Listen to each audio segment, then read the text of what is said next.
Welcome to Wednesday Comics.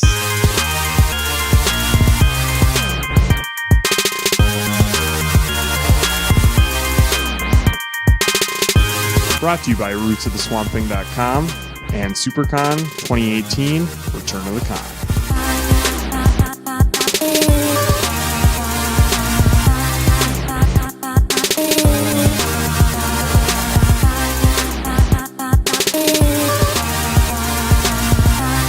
Hey everyone, keep turning those pages.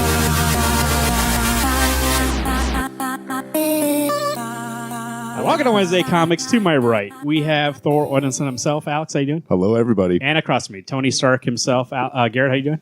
I am Iron Man.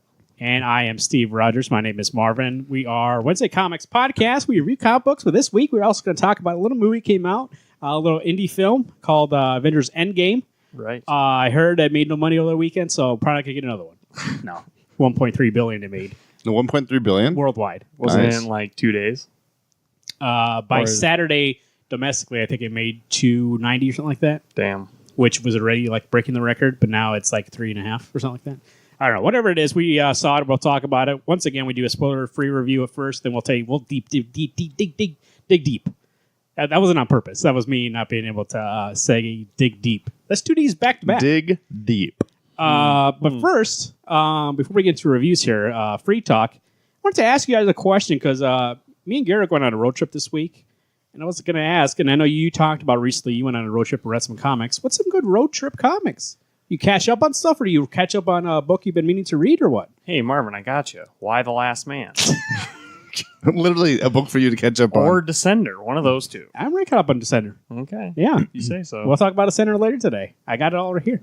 I think a nice contained like graphic novel is good to read. Like I think when I go traveling, I always like find one that's like fun to read, like Superman Secret Identity. Great story to read, and you can read it within the lengths of a trip. Well, okay, so on my trip, I read Scooby Apocalypse, Yeah. the first 6 issues. Garrett tells me it gets better when I get past the first 12 or something, because this was tough to read. There was a lot of bitching and moaning about the same thing that they bitched and moaned about the first. Yeah, you get about a year into that book, and then it gets good. Okay. Oh, lame. Well, I think it's made for the issue, not for the quick read. So But then I read Manifest Destiny, and I had been starting that about a month ago. And on my drive down to drive back up from Omaha, I read the 5 issues lickety split. That book is great. And that's a book that, you get your little chapters of stuff, and it was well worth the read. I think when Plus, doesn't it happen around that area? kind of, yeah. Midwest? Yeah, it's Midwest. I know or- Sarge told me spoilers, but eventually they get to South Dakota. So I haven't gotten there yet then. Oh, spoilers. Yeah. Damn. it's about losing Damn. Clark, right? Yeah. Yeah. So they get up I here. was going to say they eventually are going to get here. Get But yanked They go that fishing. book is great. And actually, the next time I go on a trip, I think I'm going to start reading Scalped.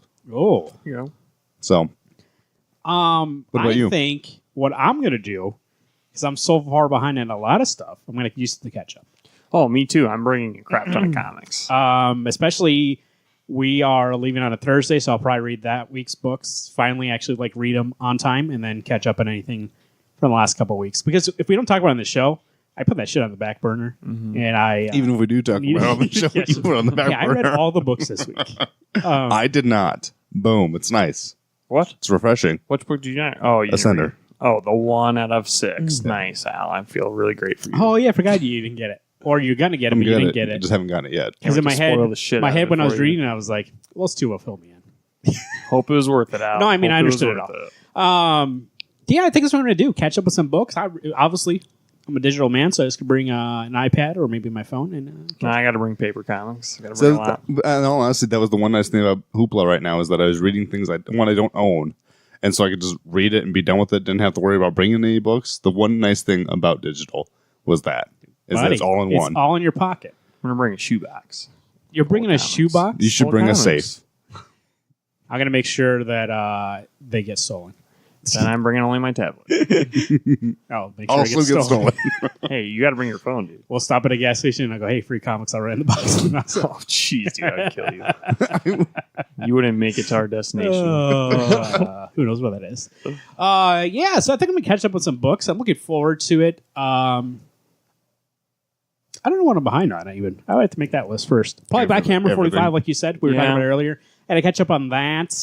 because we haven't talked about it on the show recently. Farmhand. Farmhand. Is a new trade out? No. I read. Oh, you're only reading trade. He's honestly, unless it's on Hoopla, the single issues, it might be. Because I know Criminal is. Criminal is, which surprises me because they put a lot of image number ones on there, but then after that, it's not on there anymore. But Criminal, all 4 issues are on there. So if you want to catch up with Criminal, it's on there. Wow. Especially they even have the past volumes, so you can catch up on the whole thing right now.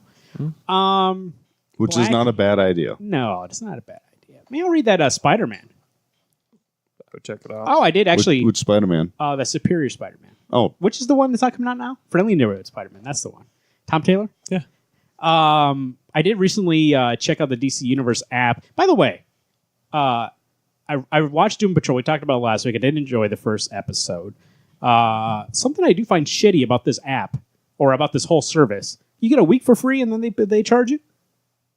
Wait, you did the free trial? Yeah, it's a week. That's what Hulu does. What about That's what 30 Netflix days, does. baby?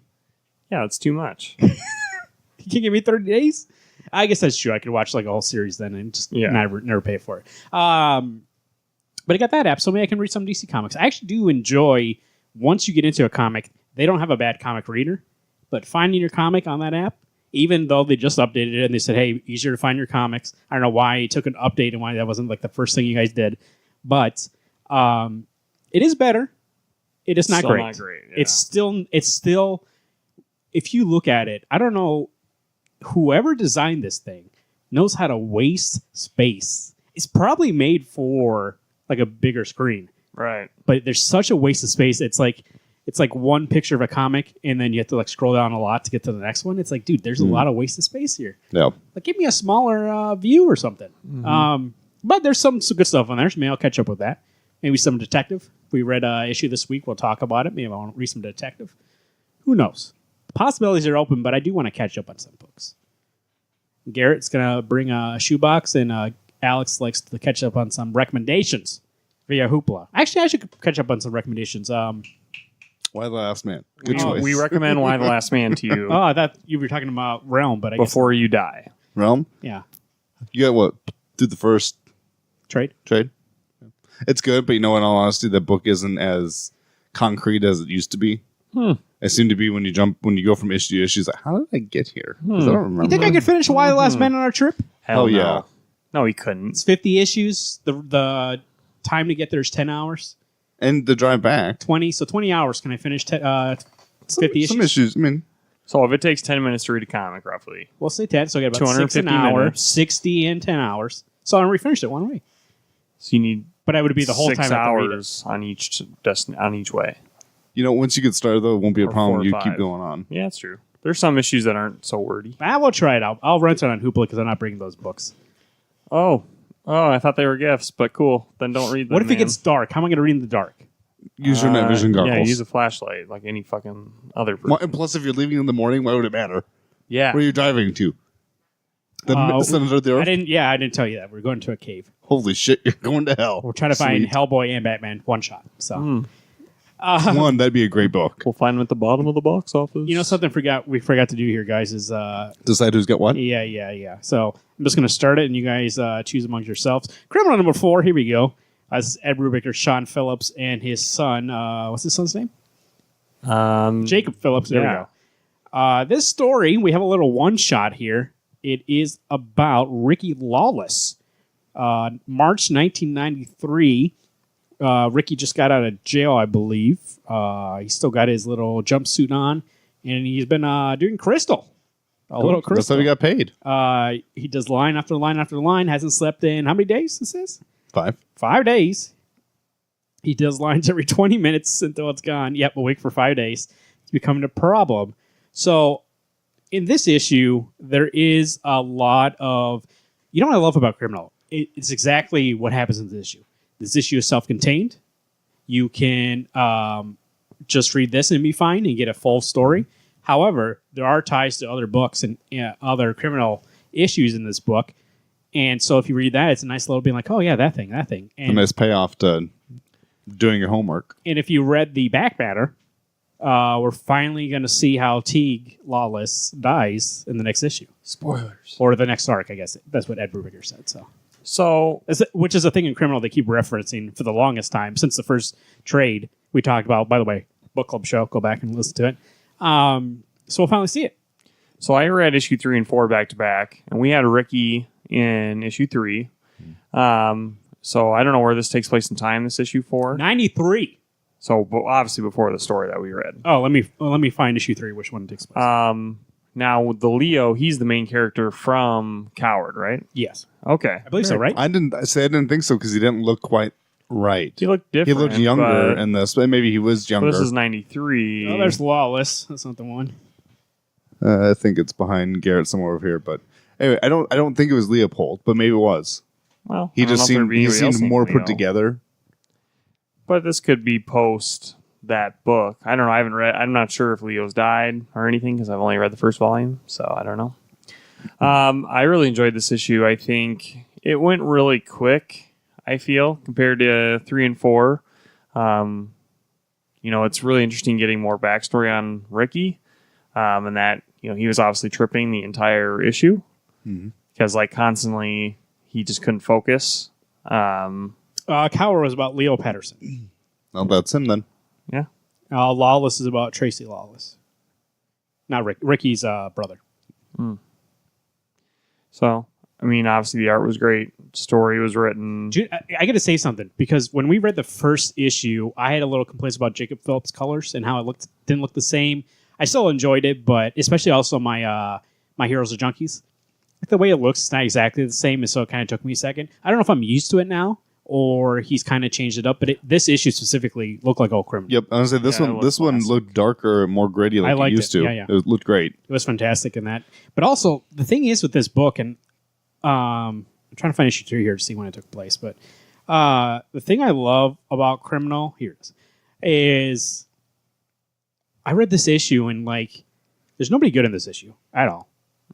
Maybe Leo's he's still bad, but he's still a criminal. But he didn't kill anybody yet. Even the lady who shows up at her house, she still helps him. You know what I mean? Nobody here is 100% good. But I like that we have a book about these people, but I still care about not Tracy. What's his name? Ricky.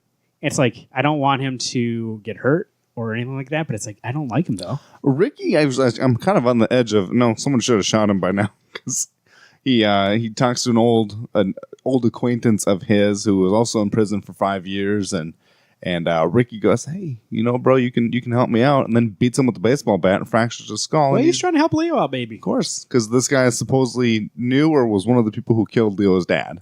Issue 2 and 3 take place in 97, and then this issue 93. So. Okay, so this is before. That Yeah, makes this is sense. before. Cool. I just love this whole series. Whenever I read one of these issues, it is the kind of how Killer Be Killed. It's not. It's real enough that it makes me not have to. It's not overcomplicated. It's simplified storytelling. The characters are just the people, but the nuances come within themselves. And like I said, before, Tracy, Ricky, excuse me. Sorry, that's what happens when I looked it up. Now I know. Now you keep thinking about Lawless. Lawless. I would say Lawless, and you'll figure out which one I'm talking about. That's the thing with this book is that the nuance comes in every decision that they make. You're do I like this guy? Is that a good decision? And so they kind of sway on that meter of morality for you when you're reading them. And where that issue ends is okay, he's a good guy. He did a couple good things. And then the next issue, do something shitty. Or another story arc, and you're I don't fucking like it. But the time frame jumps all over the place that you're never 100% clear what kind of Ricky we're getting or what kind of Leo we're getting. Is this when is he gonna be good now? Is it before that story? And so I do like that we get these stories, and even though these characters keep showing up, I'm still surprised by the actions that they do and the choices that they make. And it's still, and I think that's what makes you uneasy about these people, that you can't trust them, which makes sense because they're criminals. So Ricky gets this henchman that he believes killed Leo's dad. Yes. Okay. And he's going to string him up, handcuff him, and he's going to bring Leo there later and be here, I found him if you want to question him, and he was dead already. Which, first off, it was 3 days, right? He was gone for 3 days. Yeah. It's he's dead. But the guy was so freaking high. He was more than high. He did die from the fractured skull, but I thought, even if he didn't, Dehydration. 3 days later, that guy's still not going to be good shape. Yeah. Even if he was still alive, he wouldn't be able to be questioned. Right. That's how Ricky is. He doesn't think. He just is fucking he just goes. Everything about this series, and I had the worry that when they were bringing it back, it's like, how do you go back home again and make it and feel that same kind of feeling when you read the first trades, and how do you make that happen, especially after that gap in time that they've had? I think it still works. It's the same criminal. I like this. Go back to Coward and Lawless. I think it's still the same quality. And they did a couple one shots in between, and I think those two were still good quality. So. Well, my only thing is that, like, issue 2 and 3, and I realize we're talking about 4, but 2 and 3 didn't feel so much as criminal as they felt more like Fade Out. Like, it's all written by obviously the same team and art by the same team, but this one really felt, I was uneasy reading this book, and it felt so real. Even though the way I got connected back into these characters was great, and that says a lot to Brubaker and what he's doing. And the art is, oh my god, this is my favorite issue of the new run right now. I don't know. I really enjoyed the 2 issues because, like, I think it's cool that it's kind of based off loosely about the comics industry. Yeah. So I thought that was pretty sweet. But this issue itself, like, having only read Coward and only read these 4 issues from the criminal universe, it does seem to me like there is obviously a huge conspiracy around the death of Teague Lawless. So I'm very excited to... You had to read Lawless. I know. That's what I said. Is like, I think I need to read Lawless at least before the next issue comes out. I think as much as you're talking about reading other stuff on your trip, what you should do, just binge read Criminal. Oh, dude. That's what you should do, Marvin. I should, again, just catch up. By then Hoopla will have restarted, because I think that's everything around Teague is the entire series around that, or is it just like the first? They bring it up a lot. He's a big deal. It's definitely something you hear all the time, and to finally see what happened, because there's been so many stories about what actually happened that you're not sure, right? Marin Coward, they were like, I killed him, and it's like, no. And then now he goes, hey, this guy killed him. So you don't know for sure, like, what actually happened. And it's been this story in the background for so long that to finally see it. First off, when I read that in the back of the back matter, I was like, okay, you're finally gonna show this. It's risky because it's been so long of you building this up, but also it's the payoff that I want to see happen. And I think they can do it. I mean, I think if any team can, it would be Brubaker. And I think they proved in the last 4 issues that they can still live in this world, and it's so great. So to see them go back and tell that story, which I'm assuming they've always had an idea of what they wanted it to be anyways, and that's why they can intertwine in all these stories, that they're just going to finally put it on paper, but it's always been in their heads. So I think it'll be great. But yeah, it's always been this thing in the background where, like, hey, you know who killed it? Like, this kind of like almost like urban legend, being like, who killed this? Who killed Teague? And now we're finally going to see it. So maybe I should. Criminal? And so after we talk about it, I was like, what you should do is just binge read Criminal. You've already read Coward, you're caught up on it. Read Lawless again, read Hard to Love, or whatever the 3rd, 4th, 5th, and 6th are. Just get caught up on it. So I might do that just because, like, I've never read it before. All right, start right now. Then Marvin can't sell my comics and give them to people for free. That's the other thing. It's less for you to have to bring with you. That's true. There we go. Criminal number 4. That's Sean Phillips and Ed Brubaker. Lawless, the second one, takes place with Tracy Lawless 20 years ago. So this one's way in the past. His brother Ricky. So if you just read about Ricky, there you go. Read Lawless Volume 2. And if you want to read Volume 1, go back and listen to our book club show. That was, 2 weeks ago? 3? Yeah, 3 weeks ago. There we go. Alex, what else we get? What'd you give it? I'm going to give this a 10 for Criminal. Oh, yes, 10. Sorry. I'm going to give it an 8, only because I don't know enough about it to understand the epicness yet. Oh, even, I mean, to each his own, but this is one of those, even though I know stuff, it was still pretty amped just to read Ricky kind of being a dickbag. Black Panther number 11, written by Ta-Nehisi Coates and art by Kev Walker. To be fair, I kind of zoned through this book. Like, I zoned out? What I say? I went to, like, Zoom is what I meant to say. I zoomed through this. Like, I read it quick. There were other books that I was really excited to get to. It's fine. I'm ready for what's next. It's fine. I think at this point, like, art by Kev Walker, great. Still kind of, I'm not, they all look like MODOK to me because their heads are just ginormous. Kind of. But I think the story, I think we're at the point now that it's time to move on. Like, if anything, get to T'Challa and Killmonger fighting.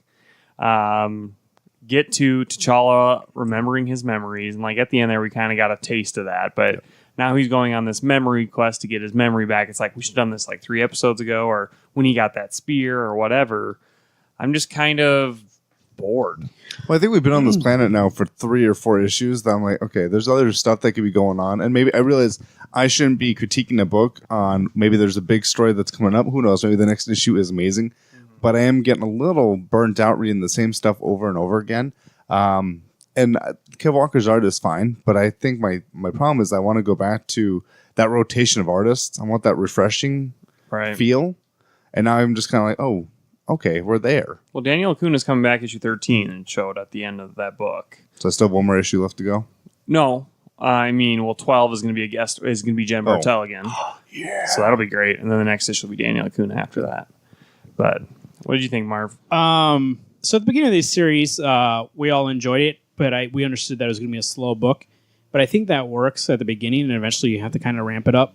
We're issue 11 right now. Yeah. And it still feels like every issue is moments instead of being a full issue. And this issue specifically, I don't know if I just lost the thread of what's happening or whatever, but I enjoyed it. But also it's like at a certain point, like Alex said, if I would have missed this issue and just like start back up when Acuna comes back, I probably would have been okay. Yeah. Like it wasn't horrible. Like it's still, what is in the book is still like a good writer, a good artist. But in terms of if I was entertained by it, not really. At this point, I mean, it's too slow at this point. If you're 11 issues in, I need to see something to keep me going. But I think a part is I want to go back and see Killmonger a little bit more. We have the issue 6 that he was in, and he was taking out Bast, and Bast shows up in the last issue, and she's all in this one going, oh man, Killmonger took most of my powers except for this little bit that I had left to take over this girl Avatar. Don't worry, guys, she'll be fine when I'm done with her. So Bast is like Killmonger's. So who's Black Panther's? Who? Goddess. Bast. Bast is the good one. Who's the bad god? The mischievous one. Not Loki, but whatever one that Jadaka wants to talk to. Okay. Like, this book was fine, but I was like, you know what? I don't know how much I want to keep getting. I want to get a Black Panther book, but I'm not feeling like I'm getting a lot of Black Panther anymore. I'm just getting this, what should be a great big space epic, and it's really not anymore. It's kind of, we're on the fish planet, and I'm like, I don't care about these fish people no more. Get off this planet, go to another planet, do something else. Do a Descender thing and travel from place to place, and then give me a little more expansiveness on what's going on in this ginormous galaxy. But we've been stuck in the same mud pile for a while, and I'm just getting kind of old. So if I'm understanding correctly, maybe I'm not. Maybe that's why this issue I didn't enjoy it as much as the other issues. But this whole thing is it a different timeline or alternate universe or something? I think it's going on. Well, because Black Panther and Avengers... Because they talked about, like, in the other place, and they showed him with the Avengers, he was going to make his memories. Yeah. But does that... I don't understand, like, is this in a different... I know it's in a different planet, but is it in the same kind of universe? I assumed it was in the same kind of universe, that he had gotten brought somewhere else, but then it's weird that everybody's named the same things as they were elsewhere, so maybe he got brought to a different plane, but it's still the T'Challa that we know. Yeah, because, like, I think... the state of like Wakanda on Earth right now is Shuri's running it. So I don't know again if this is the past tale, a future tale, but it says it's a tale from the past. So I wonder how much should we be getting Shuri? Have read Shuri to know what's going on because maybe she talks about it. I don't know, but I mean I'm not going to go back and find it. You think there'd be editor's notes to make kind of help you suggest what's going on? And this could be, you're right. This could all be in some kind of plane. Like what's the astral plane? Yeah. It could be something like that where this whole story has been into Charles' conscience.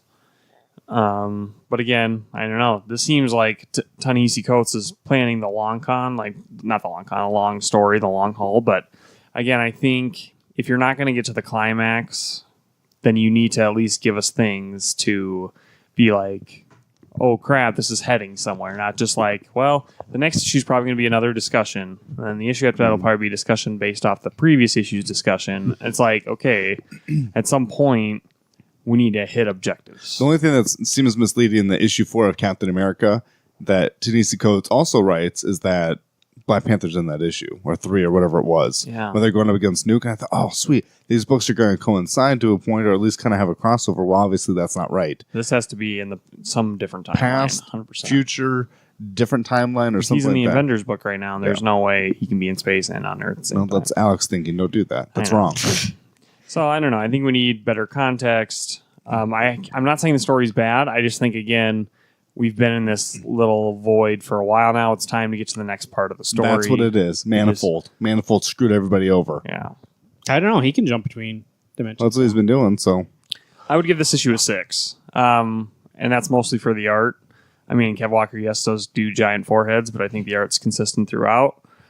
Story-wise, I mean, maybe it's kind of like a Hickman, Grant Morrison type of issue, or maybe this is going to make sense further down the line, or is it just filler? So it's one of those two. It's like, which is it? I would give it a 6. I'm going to give it a 5. It was fine. I can't give it more than that because I'm just like, meh. I could have left it. I get a 6. That's where I was sitting too. Art's good and story's good. It's just like, I mean, like the story, and not story, but the writing is fine. Like when I read it, I understand that these both people are competent. Not only competent, but they're good at what they do. But in terms of was I entertained? Not really. At this point, I just need a little bit more. Garrett? I would say probably one of the most controversial issues of our night would be Heroes in Crisis number 8, written by Tom King with art by Clayman or whoever else helped on Mitch art. Grods, I thought, did most of it. Mitch Grods? Okay. I didn't. He was on the. I know he was solicited on the cover. Okay. So this issue has blown up online because like Tom King's getting death threats over it, whatever. Seriously? Yeah. Oh yeah. And he's like complaining to Twitter and stuff, like to the company itself. So we get Wally West. This is another Wally story. So these last couple issues have all been Wally for the most part. Yeah, it's all Mitch Koretz. There's no. Okay. So all Mitch Grads. So Wally kind of explains that he's the one that accidentally murdered all these people at Sanctuary, because he, is typically fully in control of his Speed Force abilities. And he has to be. But at one point, because of everything that's gone on in his life, he lost his entire family. His wife doesn't even know who he is anymore. Like legitly has no idea that he even existed. Kids are missing. Barry's off doing other things. The Teen Titans are doing other things. Titans are doing other things. He feels super lonely. And so he's fractured so much that he couldn't control the Speed Force and it ended up surging this huge Speed Force energy, which killed Everybody. about 16 to 20 heroes. Now, this is where it gets... I could see where people are upset, and I still know, but I know there's still one more issue to explain, hopefully, most of this. It's when Wally starts trying to cover up the murder. That's where it gets a little weird. Is it where he's being a bad guy? Yeah, where he's basically being a bad guy. He is setting it up so that he's setting up two scenarios where it could be Harley did the murder or Booster Gold did by messing up some footage, going back in the past, and viewing people's confessions. He went 5 days in the future and killed himself, right? Right. And he also did that. So he kills himself because obviously if you're dead, you can't be blamed for a murder. So And that's what Booster saw, that he was 5 days older than Right. everybody else. Yeah. Right. So that's the thing is, I think that Tom King has a plan, but I can see why people are furious. You're taking one of the best superheroes of all of DC Comics history, and you're making him not only act completely opposite of a hero, but he goes to the point where instead of admitting his mistakes, where, someone would be like, hey man, you couldn't control the energy burst that came out. Instead of that, he's covering up murder at this point, to the point where he's setting up other people to be murderers, and then he murders himself. I think that really does tip him over the edge. I think everything that's happened since Rebirth, could, I don't want to say justifies, but does, I could see it, someone like losing their minds. They've lost everything important to them in life, so they snapped. And that's basically what he did. But this was more like, I accidentally hit someone in the face when I threw a baseball, and then instead of like admitting my mistake, I just killed the rest of his family. Like, I don't know. That's a good analogy. Seriously. Well, it's like Red Dead, right? You kill somebody and somebody sees you doing it. Fuck, I got to kill that guy now. Yeah, right. And then Everybody dies. Then somebody else sees it and is like, oh, fuck, I got to kill this whole family on this caravan because they all going to report me. But like Wally West would never do that. But again, this is what Tom King does in this book. He does strip down each character. It's like you can't have this mega god character. If you break them down to who they are as people, think about everything Wally's gone through. He could snap. Anyone that's had all that happen to him, he could snap and do these horrible things. I definitely don't think it's worth giving Tom King death threats because, like, again, No, I mean nothing is. It's just No, a nothing. book. Yeah. I did like the beginning because it's a nice tale of somebody going through PTSD and depression, right? How he thinks that everybody else is fine. He's the only one that's messed up, and this whole thing's just a shenanigans or like a charade, so that way he can get help and not really question it. Like, that's a real thing that people who go through PTSD think. They'll think that, "Oh, this is all for me. Like, there's not actually, like, am I actually getting help? I don't feel any different."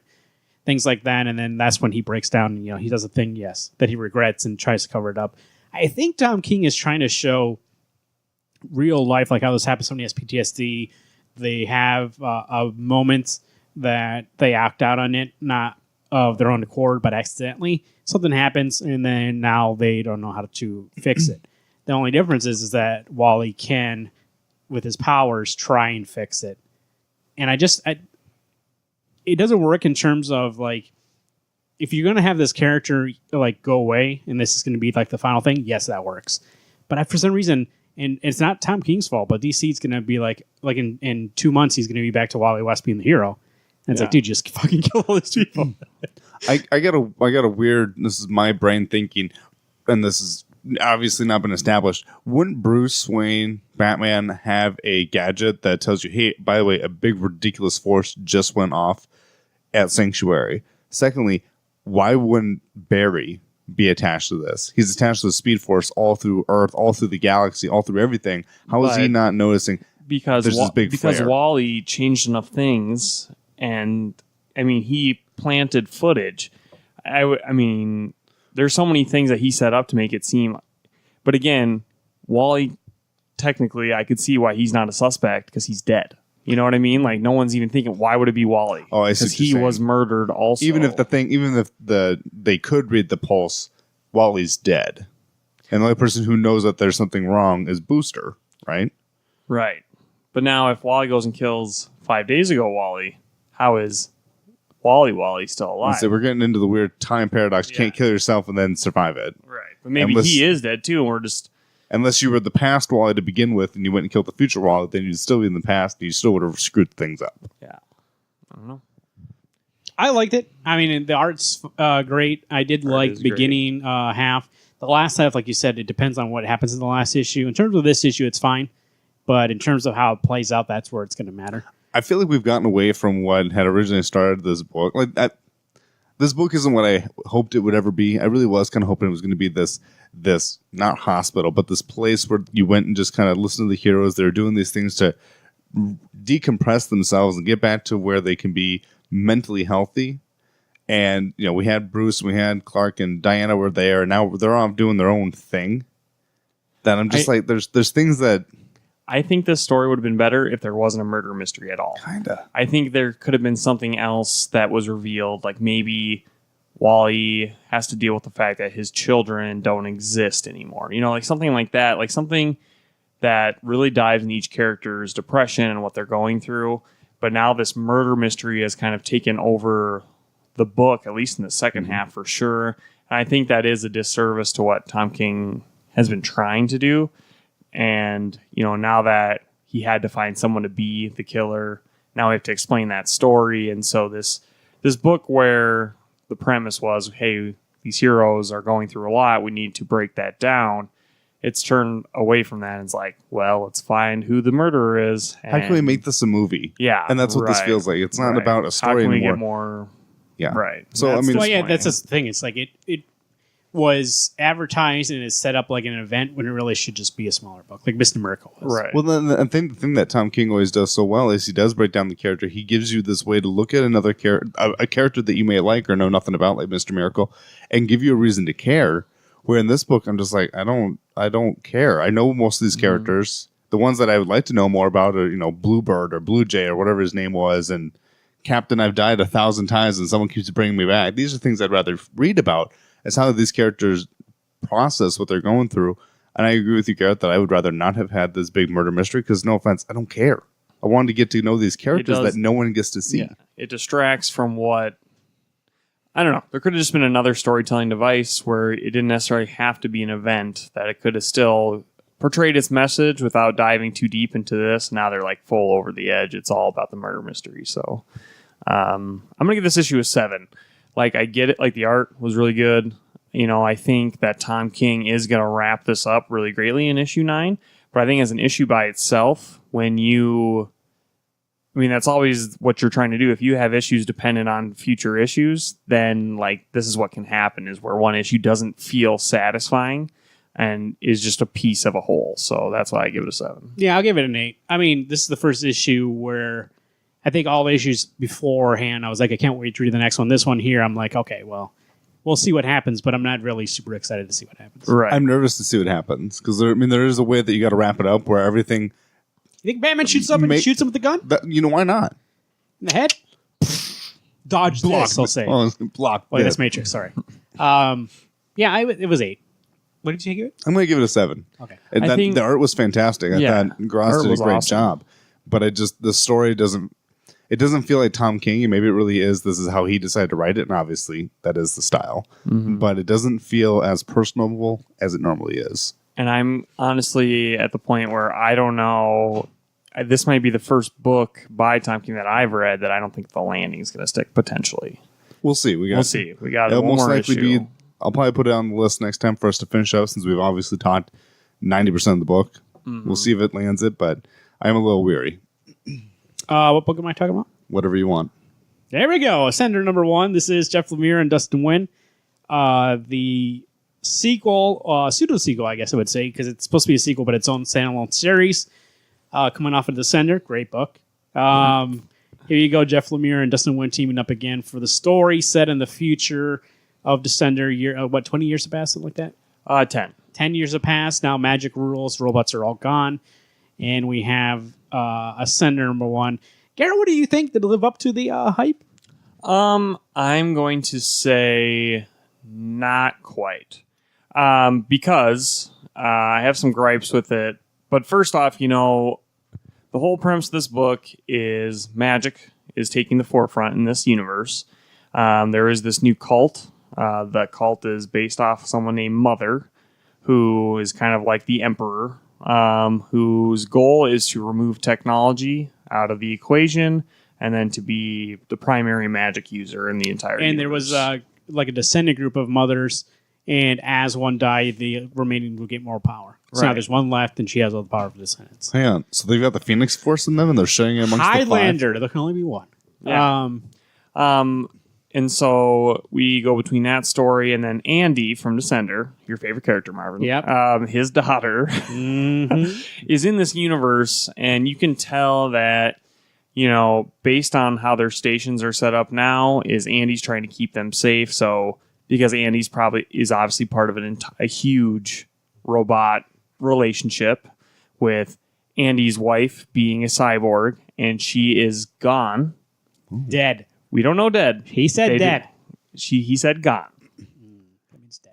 I mean, but it makes sense because she is a robot, and Mother wants to get rid of all robots. So that could be maybe she's in some kind of robot internment. And that's why they won't join that, because you have to bow the knee or bend the knee to the Mother, basically, to be part of society. Mm-hmm. Otherwise, you live in the outskirts, and if you ever show up there, you could be put in jail or a camp, right? And there is like a scan they do on your wrist to show if you have a your rune status. on your wrist, then you're part of the magic group that lives outside, and they don't want you in. Right. This sounds awesome. It's pretty cool. I mean, like it. It's an interesting concept. I'm not saying that the only reason I'm not. I think it doesn't live up to being a sequel. I think as its own thing, very cool. But because the girl. Andy's like, hey, we have to be safe. We don't want to, people to know about our connection to the robots, what have you. The book ends with the girl wandering off, and she sees a comet come down, and it's Bot as he starts barking. Oh, the dog? Yeah, Bot? the robot dog barking. Yep. And that's like the finale of the issue. And there is talk also of a rebel leader, who I'm assuming is Tim 21. I don't know yet. They just mentioned... Who knows? Could be Drobot. They mention... Yeah. Herman's. Driller's a killer. Dude, that'd be fucking awesome. Comes in. But there's an allusion to someone is leading some kind of resistance against Mother. Excuse me, but he says if your mother was still alive to hear you talk like that. Okay, so So maybe they killed her, huh? So maybe Mother, kills her, and then maybe we should do a flashback on Tim that. 21 saves her. He's like, bro, you're on this team. Or Let's it kick- could be that she thinks the daughter thinks that she's dead, and they for safe to get her off safely, they say she died. Right, which makes sense. Dustin Wynn's art, immaculate. Like, Fantastic. oh my god, missed that guy in a book. Was as good as Descender 1. Like when I read Descender, the first issue, I was blown away by the idea of this book. Is it better, or since we know we have an idea of what to It expect? definitely is like a fantasy kind of Dustin Right. Wayne instead of a sci-fi. Okay. So what you're looking at is a little different, but in terms of the same feeling, I think it's there. But in terms of like the subject matter, I think it looks a little different. So I don't know. It's not the same exact thing, but I did enjoy it. Okay. I think I'm at the point where right now they're separate to me. That this is in the same universe, but they're not connected. Yeah. But I mean, obviously with Bot, It's going to be it's going to be soon. connected. But I think again, they wanted to establish this story as its own thing. Yes, there is like allusions to Descender series, but again, Descender Yeah. 1. To reward the longtime readers like Right. me, yeah. So there is obviously some things that you'll see that are like Easter eggs for Descender.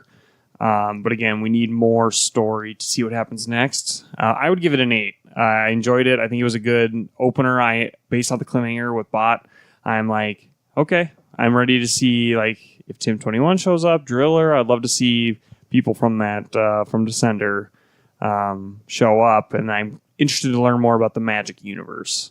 I say it's a solid 9. It was fantastic. First issue setting stuff up. It wasn't really like one of the best first issues I ever read, but it's a nice little foundation for where we're going. So Yeah, I think And I it's- went in thinking it was like going to be a direct sequel, and it's very loose. yeah, it definitely does start like its own story.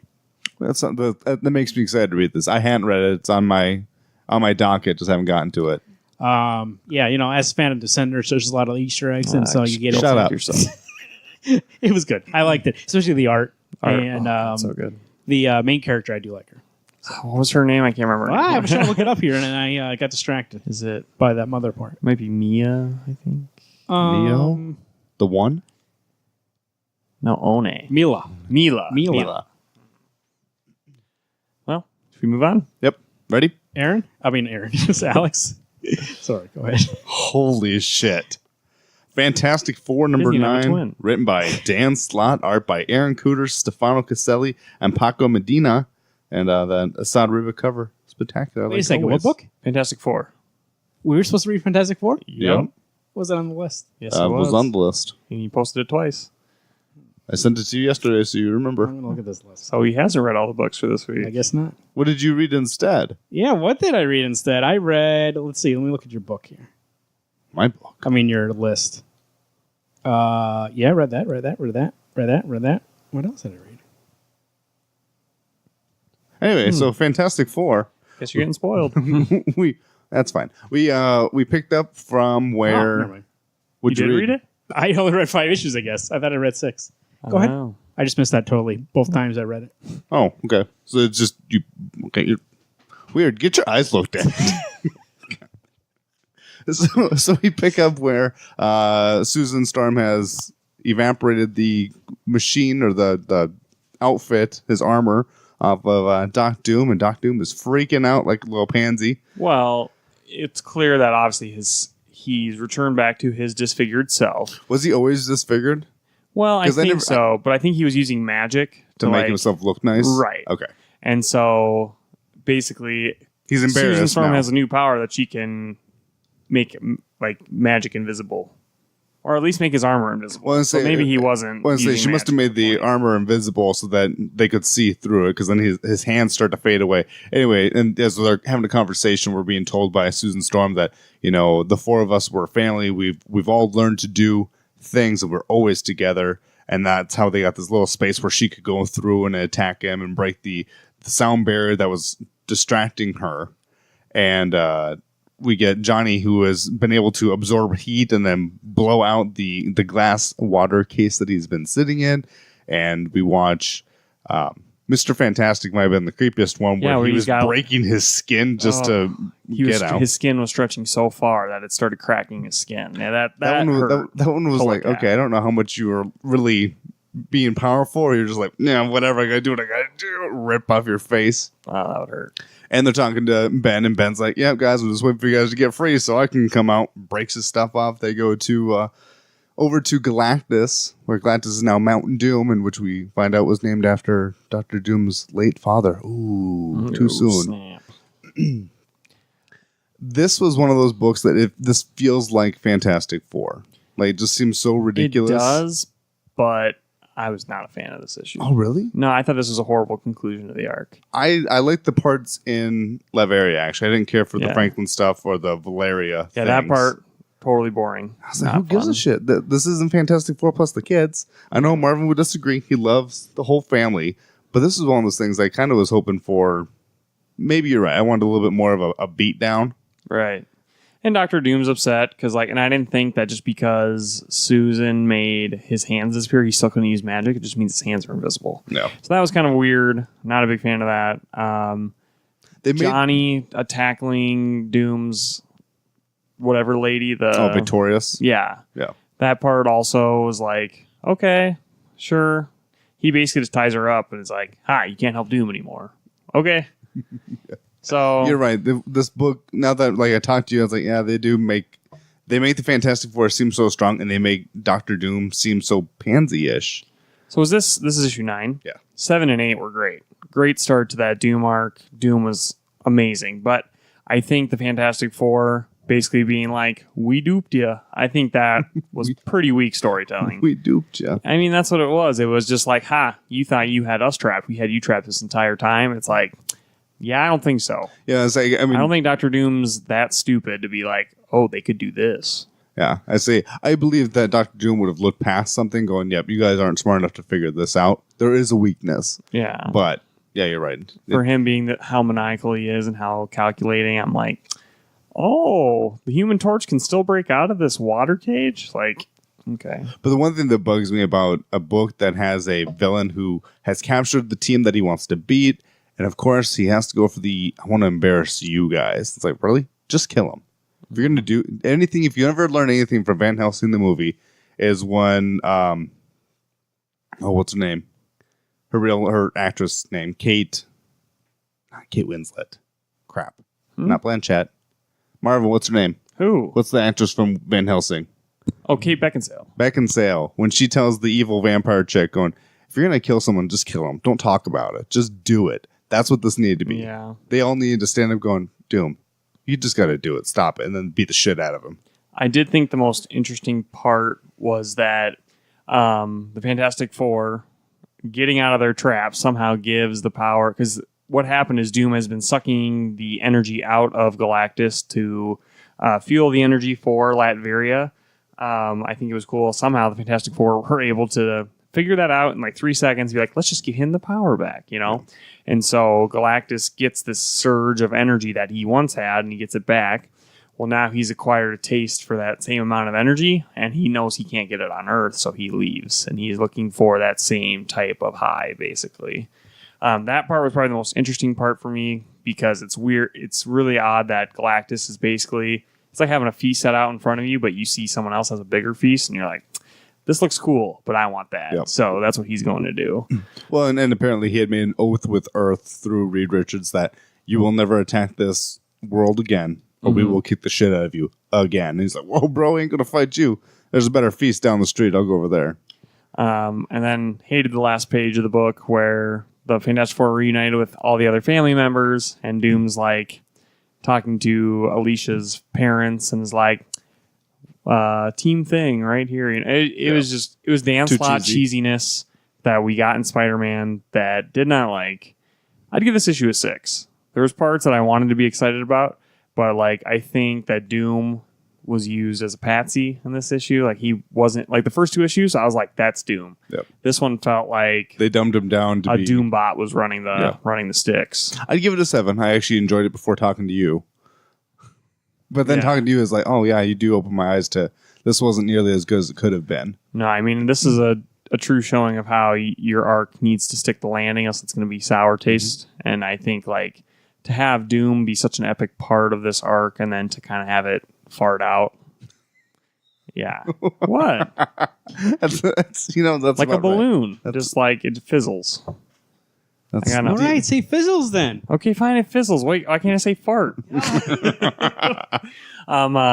Yeah, so I give it a 6. I'm still going to get this book because I think that they're, like, especially the first couple arcs were good, and this beginning of this arc had a chance. It's just Dan Slott can't help himself but turn into a comedian during his arcs, and that kind of kills me inside.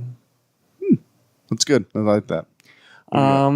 Last book of the night, we got Detective Comics number 1002, written by Peter Tomasi with art by Brad Walker. What did you guys think of DC 1002? I really, really, really liked it. Yeah, it is fun. This was I think a part of me really enjoyed it for the fact that Arkham Knight really does seem like a very tough villain, and he's not all bad. So Right. we were left off last issue. Bruce has gotten shot by arrows.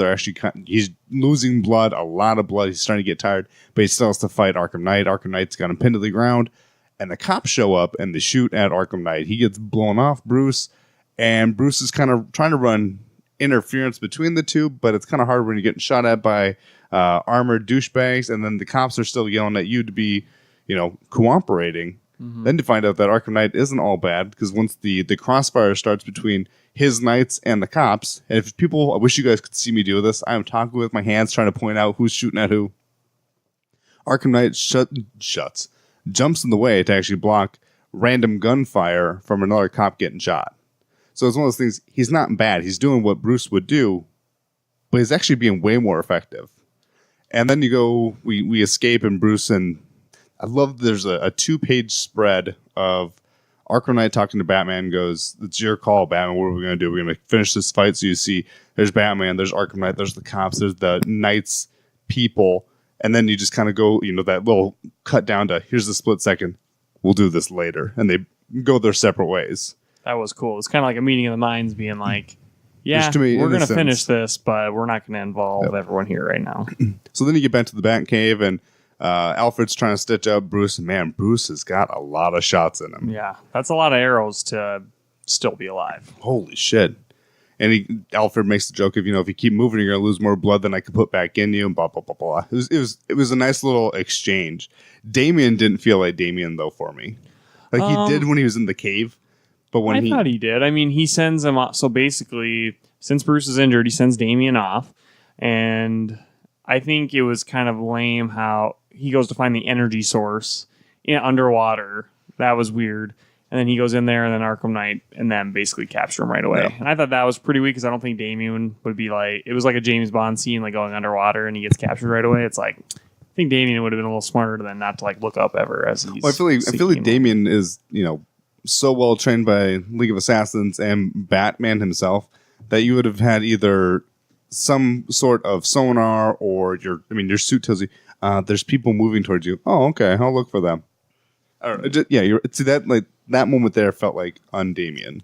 So the first half of this book, great. Second half, with Damian and basically Arkham Knight capturing him and then giving him a chance to escape.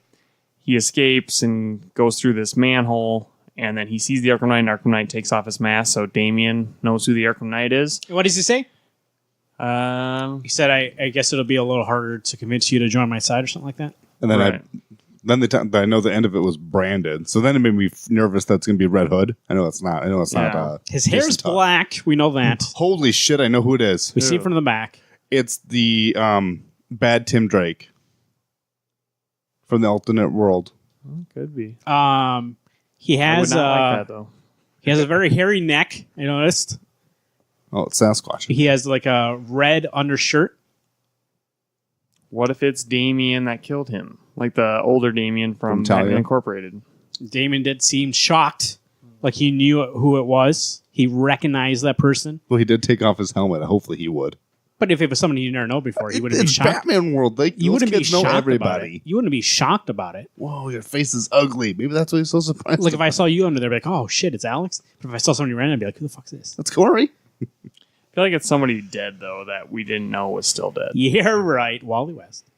Oh, Wally. The future one. I mean, he snapped his neck. So Yeah, I don't know. It could be anybody. I hope the reveal is good. That's Yeah. my only concern is that it's someone that's like, oh, really? That's who you chose to have? I can't imagine it's be that obvious, but it does. Now that make you me say a that's little- Tim Drake, I mean, totally. I'm going to assume it's one of the Jokers. No, because I think if it were that Tim Drake, I think it would have just killed Bruce right then Yeah. and there. See, remember that Joker that just walked away? He was on that bench. Yeah. Yeah, it's him. Hey, that Last Night on Earth book is ending their Batman run, so he might be back. Well, it's only his head in the Sorry. Yeah, I don't know who could be. So I was entertained by the issue. I think the first two, like 1000 and 1001, were way more entertaining. The first half of this one was, and then I'm not a big fan of when it goes off to like, let's follow Robin around when the book It's detective. is clearly focused on Batman more so. And that's the only thing is that it didn't seem like this wasn't a detective issue. We weren't Right. detecting anything. There was no looking. Well, I guess Robin was looking for something, but and in all honesty, Damien never comes off as the detective Robin. Right. If it had been Tim doing this, then Tim would have made sense. Damien's more like cunning, or he's more like he doesn't say, "Oh, I'm going to follow this to this to this." He's like, "Oh, I'm I gonna go beat the shit out figured of this somebody." out so I could find you, and I'm going to kill you, or I'm going to hurt I'm you gonna really beat bad." the crap out of you. Tell me what I want.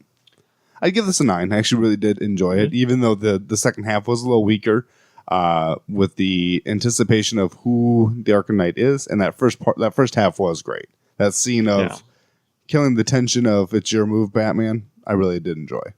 I'd give it an 8. I think I did like the beginning very much so. The whole Damien being held prisoner and finding his way out thing, I'm like, okay, that's a little boring to me, but 8, art was great.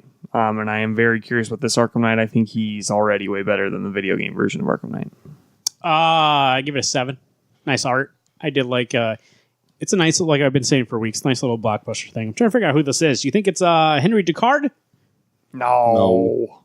He trained Batman, you don't I know? thought Henry didn't he die in New 52? I realized this is a no set universe. Maybe Descartes is back.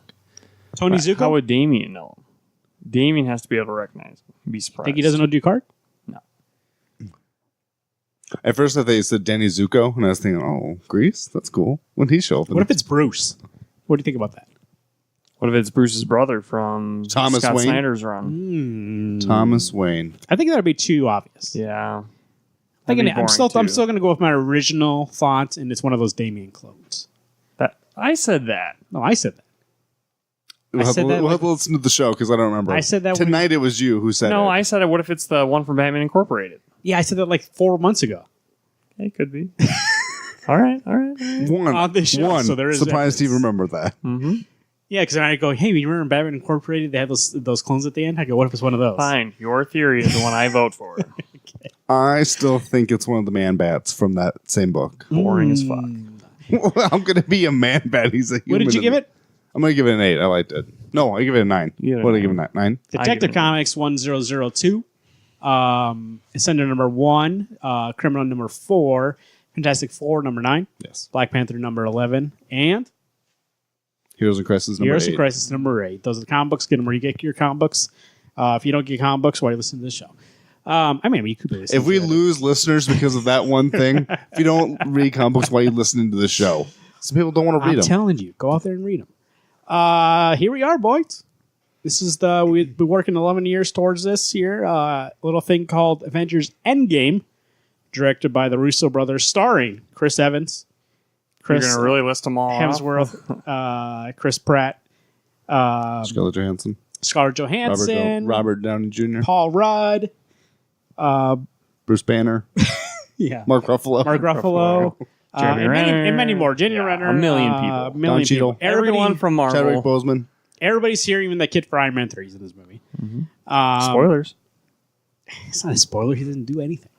I guess that's Spoiler again. Yes, All that's a right, spoiler. 2 spoilers. First spoiler-free review right Spoiler there. free review. Up top, a couple questions to answer. First, did you like it, Alex? I did enjoy it. There's some parts I was like, oh, that's okay. I was telling Garrett before the show, I actually think I enjoyed Infinity War more. But that last third of this movie is amazing. And even the first third is very good.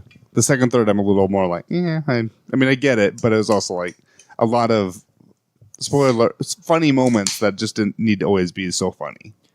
I also enjoyed it a lot.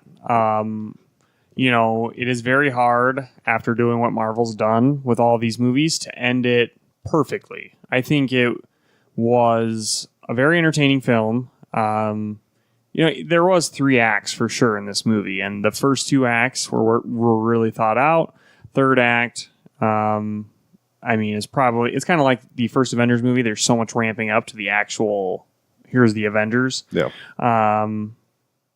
Without diving into spoilers, I would say obviously definitely worth seeing. Will it conclude story arcs that from this entire saga? I think so. I think you'll go in getting endings and potentially new beginnings to future stories. So, I enjoyed it. It's really great. I actually won't talk about it because I think it's spoilers where I would rank it.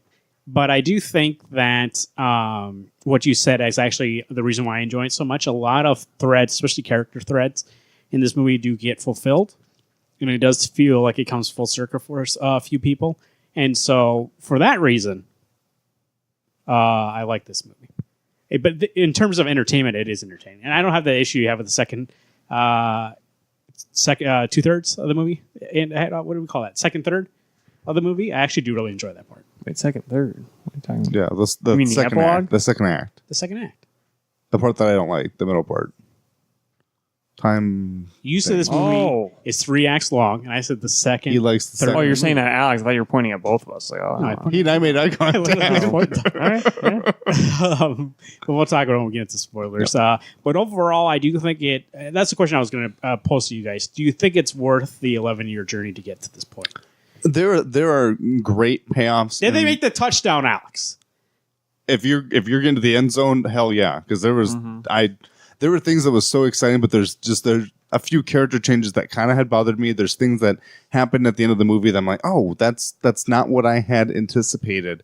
But I tell you what, this is really worth your time to go. If you can hold your bladder for 3 hours and 2 minutes, and you want, in all honesty, I had before the third act had started, I was like, man, I kind of gotta pee.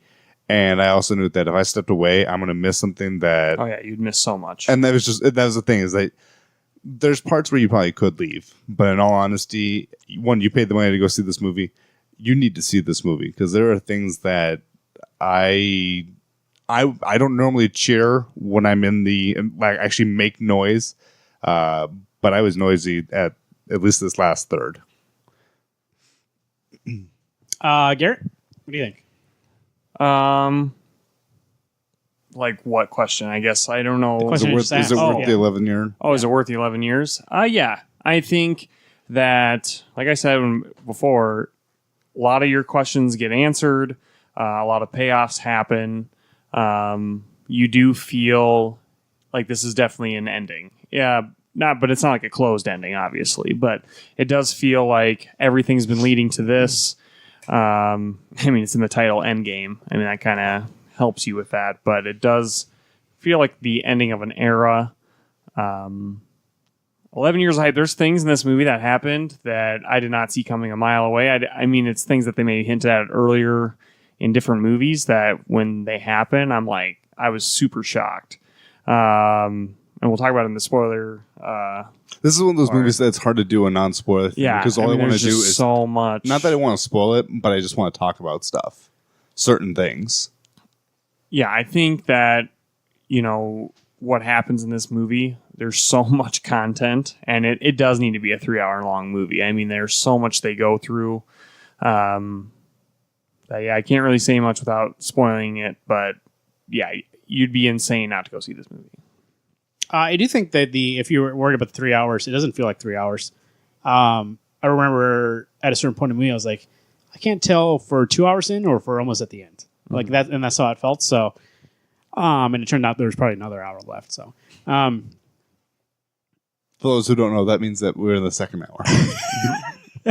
I really did enjoy it too, and I do think it actually, the 11 years, it does pay off in a lot of spots. It is worth it in that sense, and it does. Though, if I were to give this movie any kind of gripe, it's just that I didn't feel like it's set much up for more movies. There's specific things it does, like one or two things, but I thought it would be more about like where the main team was going to be going, but we really don't get that, and hopefully we'll see more of that soon because we don't want anything besides Spider-Man, right? In terms of what their plan is. Guardians 3. No Guardian stuff. I feel like I pushed back. But I know, but we know what's happening. No, I mean, like they haven't had a press conference with like, here's our face. Here's our I see. You're talking about where movies are actually going to start coming up at. Yeah. Okay, I thought you were talking about these characters. Like, I know a good chunk of stuff. I mean, most of them are kind of trying to take a day off after kicking the shit out of stuff. So they deserve a break. Gosh. There's a non-spoiler review. I think we all say go see it, especially if you've been invested in this universe. This is the Endgame, as they say. Here we go. Spoilers. What were you saying before? I'm curious of what you meant by that. Some things you didn't see coming? Okay, if the veil is dropped, again, this is your last chance. If you don't hear spoilers and you made it this far, turn the fuck around right now. Shit. So one thing would be Captain wielding Mjolnir. I don't know why, but like I must have just been sucked in the movie, but I did not see that coming a million miles away. Even the fact that Mjolnir was brought from out of time into this end fight, I did not think for a second. I don't know why. It just escaped me that Cap could potentially wield Thor's hammer. Oh, that was one of those ones that I didn't think it was going to happen if the hammer obviously wasn't in the movie. But once we found it and Thor brought it with him, I thought that's what I thought too. I was at some point in time, Captain's going to hold both shield and hammer. I thought it was very obvious. I was like, really? Yeah. Oh, I didn't even think about it. Well, it's because like in that scene's Thor when he grabs when the three of them were fighting, and I was like, so when does he give the Cap? That's what I kept thinking. Oh, like, yeah. I guess I don't know because that actually happens in Age of Ultron. Comics. Oh, I'm thinking Age of Ultron where they're all trying to lift the hammer, and Steve is the only one who can actually almost lift it. It does pay off that moment, but I know in the comics, like Cap shield gets broken by Thanos in the comics, and then he wields the hammer. So he's like, "Fuck you." I do, but the thing is like, so there's two moments in once again spoilers. There's two moments that do pay off in terms of full character arcs, and it goes back to Civil War or Avengers 1. I can't forget. You probably tell me here in a second. No, it's Avengers. When Loki's staff is in the room and they're arguing to each other. And Captain says to Tony, you're not the man to make the sacrificial play. And in this movie, he does. Yeah. So he proved, like, he came full circle with that. He's like, you're not the man to sacrifice yourself. You don't make a non-selfish move at all. And Tony tells him, everything special about you came out of a bottle. And so when he wields Mjolnir, we know that he's worthy. And it's more than just of what he was made into. That in terms of who he is, he's worthy. That for him, that comes full circle, saying that not everything special about him came out of a bottle. Who he is what makes him Captain America, not who he became. So do we want to talk about? I didn't think about that one. That's why I like those two moments a lot because they do pay off from Avengers 1. Do we talk about this like chronologically, or do we talk about I don't know. So we just jump all over around. Okay, maybe we start with that end fight. Hang on, this movie wouldn't have happened if Scott Lang doesn't come back. That's true. If that fucking rat, if Splinter didn't walk across that machine and turn it back on, this movie would not have happened, and everyone would have still been dead. Did you guys find that part cheesy? That the whole reason he came back is because a mouse just happened. Oh, really? I thought that it was turning on already, and the rat was just there. No, I think the rat touched something and it turned itself back on. That was the only thing because it did kind of bug me that this movie should have been called Avengers. Luckily, a rat showed up. Yeah, I mean you're right though. Basically, the Avengers had given up. There was no other alternatives. A cool part at the beginning of the movie, their plan is let's go get the Infinity after post snap. Let's go get the Infinity Stones, turn back time, get everybody back. Well, what they come to find out is Thanos had destroyed those stones after what he had done, and then Thor cuts his head off. So any possibility of anything happening has now been there's no chance whatsoever. Thanos is dead. The stones are gone. I mean, there's really nothing they could do. So that part, it's kind of like sinking into the fact that you can't change what happened. And already, this was the spot where the movie has changed where I thought it was going to go. Right. Because I assumed like the second act was going to happen. They were going to try time travel. Did not expect the rendition of they all go into space. They go to this other planet. And they literally show up to see a decrepit Thanos go, yeah, I snapped those away. That's what you guys saw. And this is all that's left. Well, they cut off his hand first. Oh yeah, I mean we watched Stormbreaker cut that arm off, and he's like, "Holy shit!" I did like that moment because it showed that they learned from that first fight rather than doing the same shit over again. Yeah. So I actually did feel like that was a good moment because I hate when we see the hero, like the villain always gets away because the hero does dumb things over and over again. So it's nice to see them actually learn from that moment and figure out, let's just chop off his hand. Like, why are we trying to take it off his hand? Just chop off his hand. Yeah, that was cool. And then Thor, out of rage of what happened, just kills him. Well, and they asked Thor that. I think that was a cool payoff to Infinity War. He's like, "What'd you do?" He's like, "I aimed for the head." Yeah. You know, I was like, "Yeah." It was good, but badass. and for me the delivery was, and maybe a part of it was that being in that theater, everyone laughed at that part. Where in my moment, for me, it wasn't a funny moment. It was the sarcastic, "I aimed for the head," right.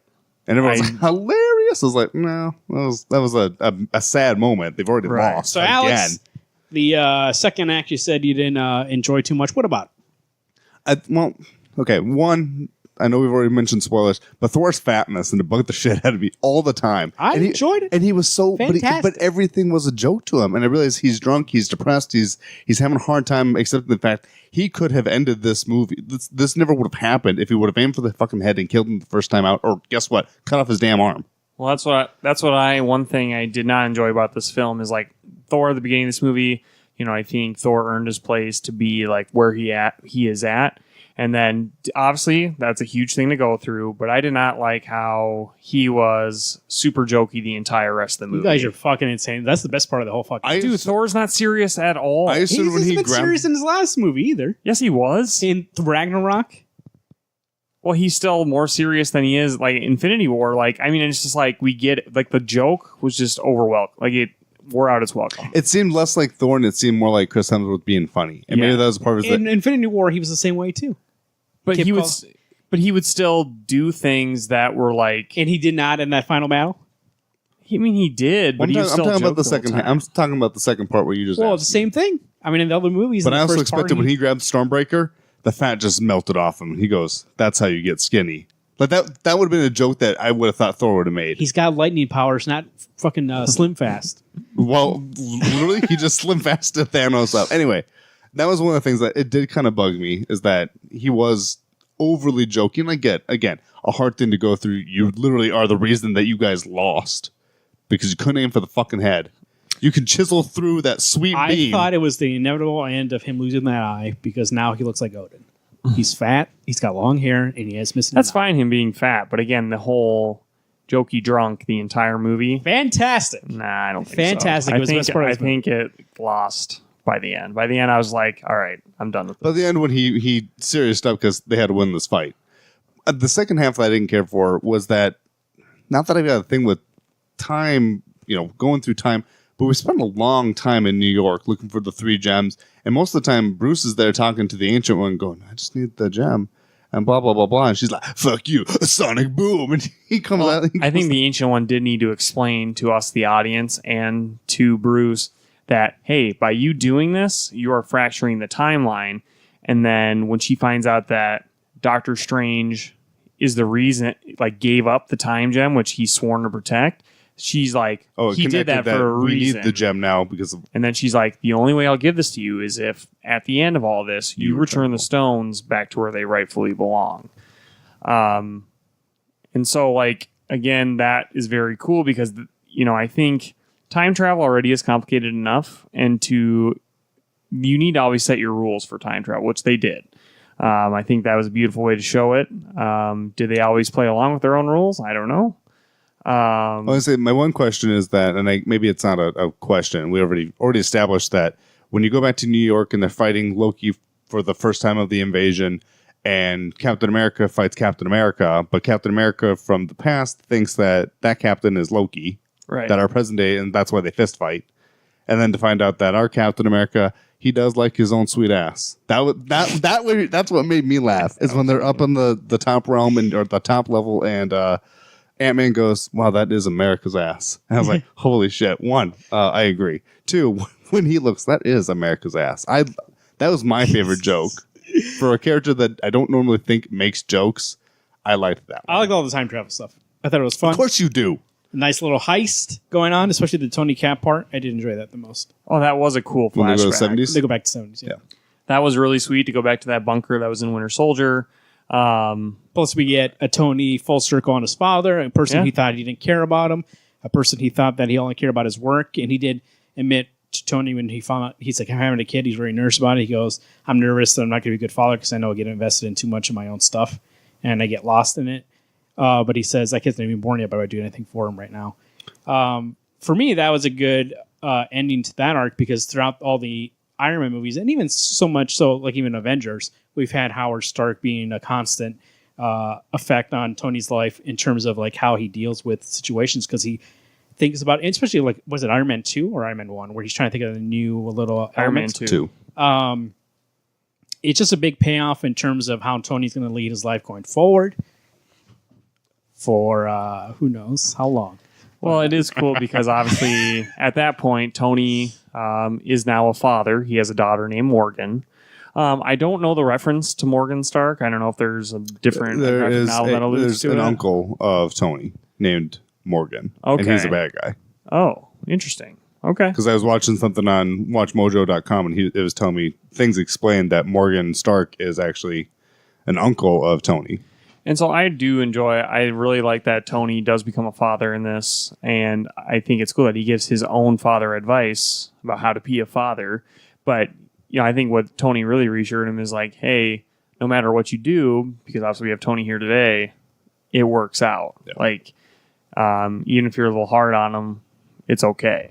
And I guess maybe my thing that, and maybe it wasn't jokey stuff, but like Thor going back to Asgard with Rocket to go get the Reality Stone, and him being jokey. It's not that he's jokey; it's that he sees his mom and he wants to see her one more time. He needs guidance, and he never got the chance to ask her for stuff or for advice. And so he goes to talk to her, and she goes, "You're not my Thor, but you are Thor." That was a good scene. That was really great. And I can't believe Natalie Portman even came back to film. No, she didn't. She was credited in the movie. Yeah, it's a deleted scene from Thor 2. Oh, really? I say that seemed weird that they only showed here's your neck. So they just, and everything. they just CGI'd Rocket into it? Yeah. Oh, okay. Yeah, because Thor, like, we needed that moment for him to realize he was worthy again, that he was not. That one moment where he didn't kill Thanos was the reason why, like, he wasn't a failure in that moment. He's still worthy. Oh. So that's okay. So that makes more sense then. That's why he's calling Mjolnir, is that he thinks he's unworthy because he didn't do something right. And it's when he grabs, he goes, "I'm still worthy," and then that's when they go back. And he's And like, "Let's go That's kick when he some believes shit." in himself again. Yeah. Okay. That was probably my favorite Thor scene, was that one for sure. I just looked in Infinity War. They mentioned Morgan Stark because Tony says he has a dream, and they had a kid. He goes, "I had a dream. We had a daughter named Morgan." Yep. Did we talk about that right? No. No. But you're right. That was he had mentioned the name Morgan. And it was Peppers. That was her uncle's name. right before Doc Strange shows up. Oh, okay. Hey, bro, come here. Come with me. Some big things happen in this moment. That very end scene. We'll talk about the end scene here quick, where everybody. So there's a moment where they get the gems back together from all this. They snap, bring everybody back. The Hulk does. The Hulk gets fucked up on his Wait, we left forgot side. one thing that happens. Right side. What side? What hand does the glove go on? It's his right hand. It is his right hand that he wears it. Hmm. You're not supposed to be on your left. But anyway, the thing that I was going to point out, we did lose someone in this transaction of part 2. Oh, yes. When they're going to get the soul gem, Hawkeye and Black Widow go up there. By the way, Rocket never told them, hey, one of you can fucking die going up there. Did he know that? I know Nebula knows that. Well, remember they said, hey, Gamora went up, she didn't come down. Okay. Like, they all knew that. But somehow, when they got up there, they were confused that one of them would have to die. Because even Hawkeye said when they got up there, it was like, yeah, Gamora never came back. So, like, they knew. Kind of. Well, I don't know, because only Nebula knew, but yeah, it's weird that she wouldn't say anything either. So they fight to decide who gets to sacrifice the other one, and Black Widow jumps over the edge. And Hawkeye tries to save her, but can't save her, and she kills herself.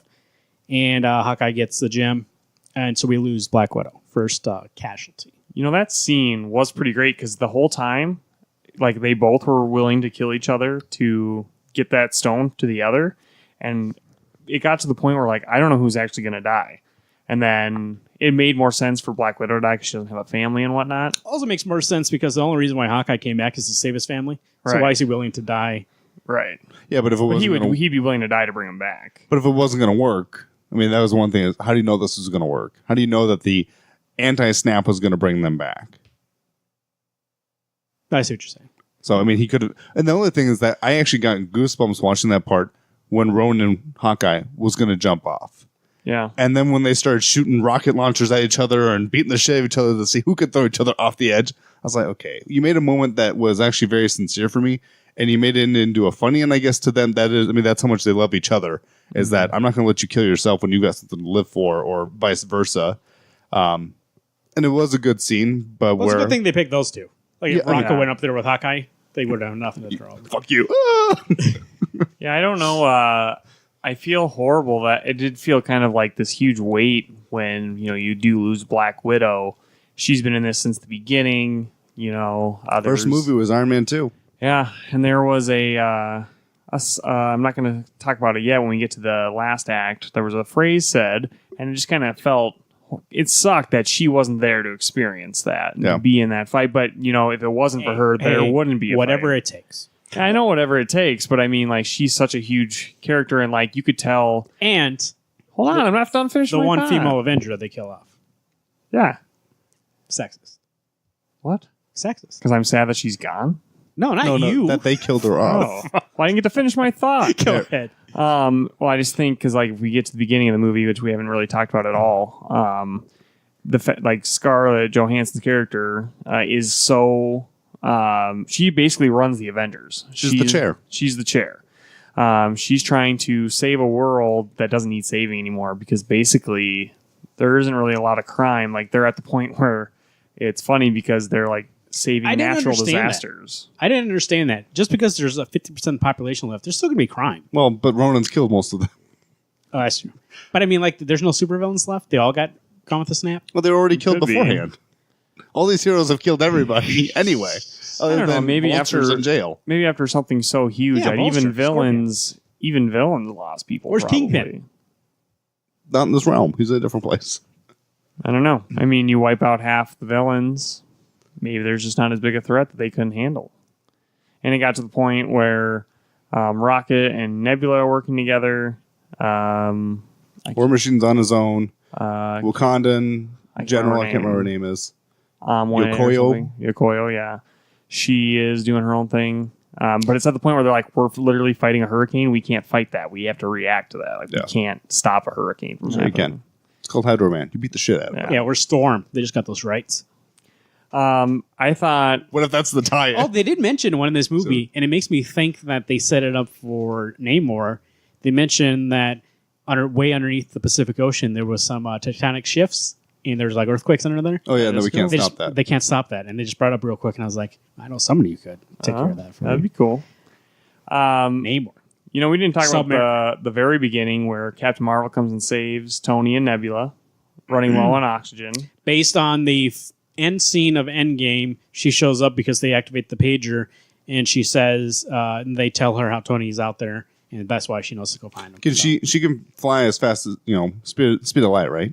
I don't know how fast you think I got a thermometer Pretty there? damn Thermometer. fast. I was gonna say, it has to be obviously pretty quick when she goes with What are those scrolls. things called? Speedometer? Speedometer. I don't have a thermometer. I don't know how hot she is. Well, I do. So in the final act here, we get everybody together. Everybody who's not dead. Obviously, Black Widow, R.I.P. We get a final fight. Thanos is there with his Black Order, and then guess what? He's got an army.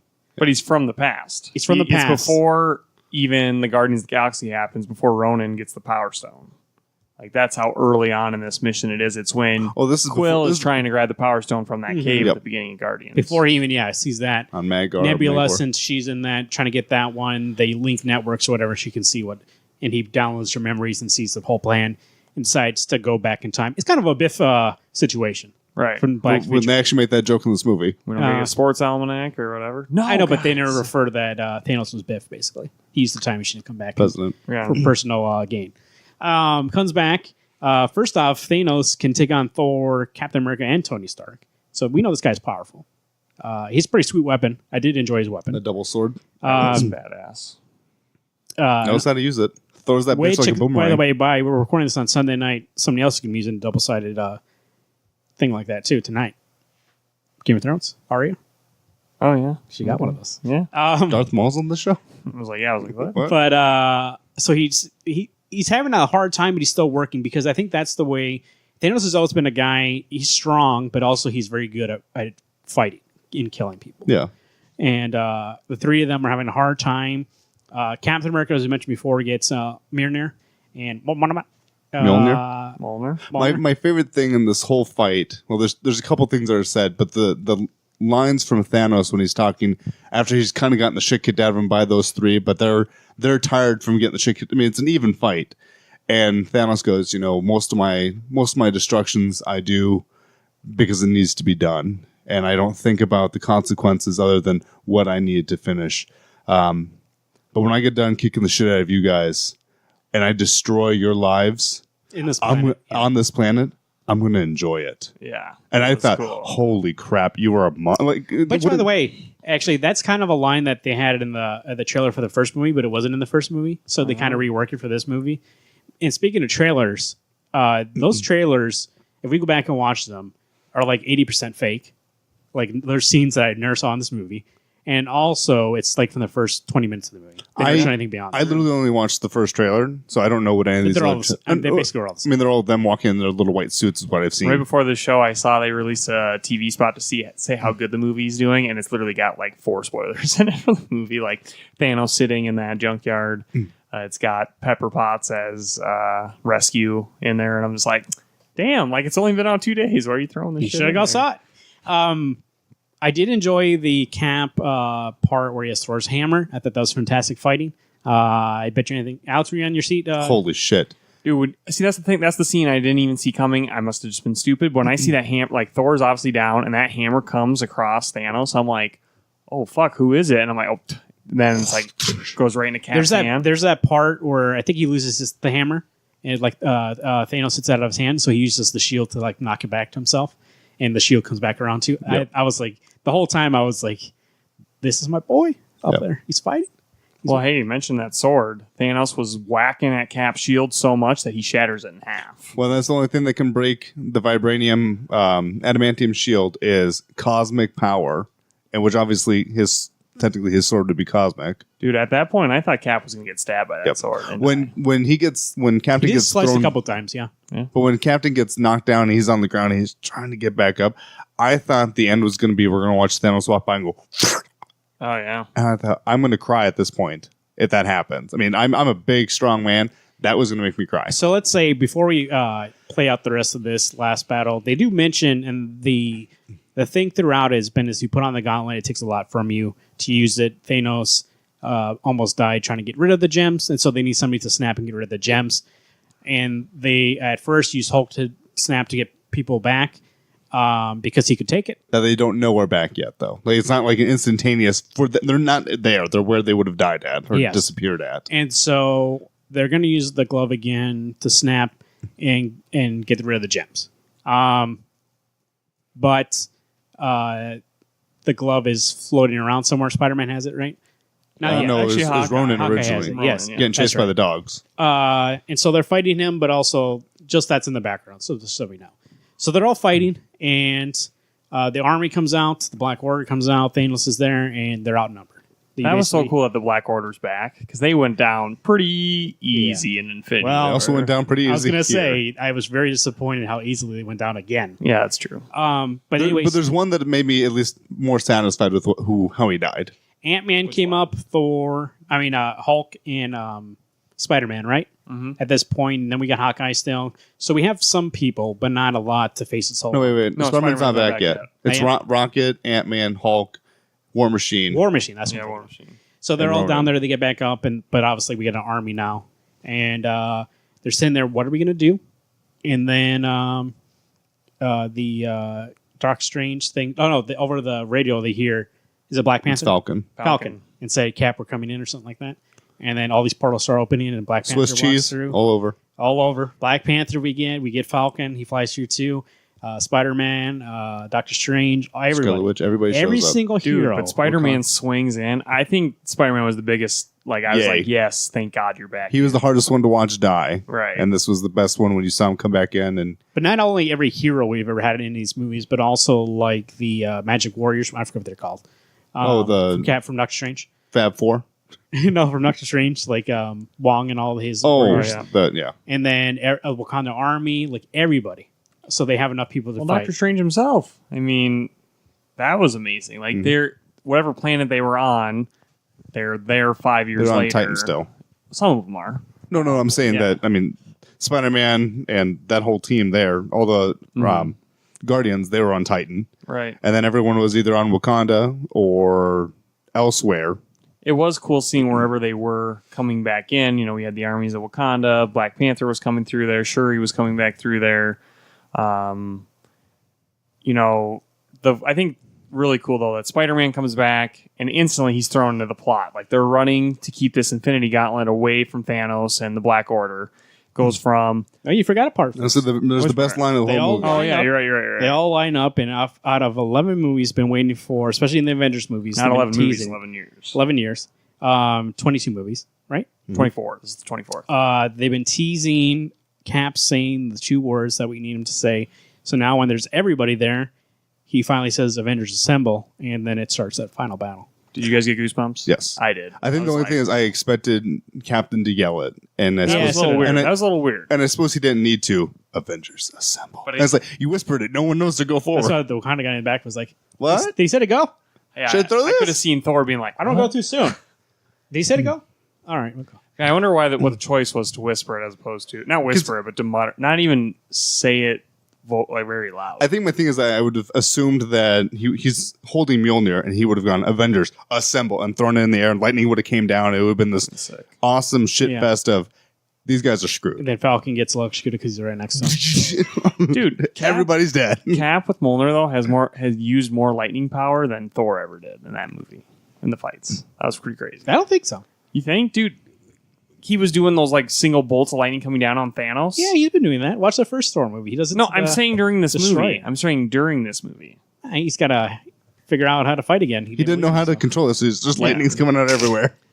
But it was the coolest scene, and this third one was when they're keeping the Infinity Gauntlet away. I liked how it switched hands between goes Hawkeye, Rocket, Black Panther, Spider-Man. Into the A-Force. Right into the A-Force scene where you had basically Carol, you need to take this. every single female character. Well, yeah, right before that, Captain Marvel comes in like a missile through Thanos' ship That was awesome. in the 11th hour. She was off fighting for different planets because she didn't know this threat Yeah, was she had happening, left. basically. She was in the 5 years she was gone. She's like, I got other stuff I gotta be doing. Telling the raccoon, leave her alone. You know, I laughed because Captain Marvel now has the haircut, the more traditional Captain Marvel haircut. How pissed do you think Marvel is because they changed their character to have long hair again just because of the Captain She's had Marvel long hair movie? before, dude. No, I understand know. your whole but thing no, about this. it's just kind of like Tony Stark, how they changed him to be more jokey in the comics. They like changed like her appearance because the movie has long-haired Captain Marvel, and now that she goes back to short hair, but they're like, fuck. I think the thing that bugged me about Captain Marvel, she doesn't wear a mask. Like in Captain Marvel, the movie, every time she went into space, her mask came on her face, and I liked that. This is one of those. Now it's nope. Well, she's on Earth, baby. No, but Among it- friends. But anyway, Well, she goes through Avengers. Thanos' ship. And everyone can breathe in space. By the way, sorry. Yeah. Who? And then you get every We're female on character. Volmir, and those two That's can true. both. It's got an atmosphere you can It breathe. is kind of weird that they're like, hey, listen to 2 fucking humans, no powers, to a planet. And even Don Cheadle's probably. I mean, War Like, Machine's breathing. They couldn't go to New York? No, because you need to watch Captain America see his own ass go. Damn, that is the ass of America.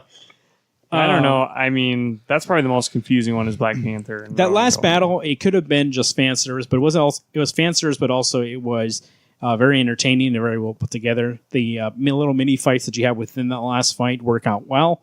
I didn't like the Black Widow. I'm the Black Order people. She They did did. go kind of down easily again, especially the giant Black Dwarf. Of course, you got to watch him get bitch slapped again. Got stepped on. I was really looking forward to because we didn't get Black in the last Panther movie. fight? Black Panther fighting him. That's what I was kind of hoping it would be. I realized the army was going to happen, but I wanted to watch that one more time where these 4 kids got the shit kicked out of them and watch Black Panther just go up and bitch slap him.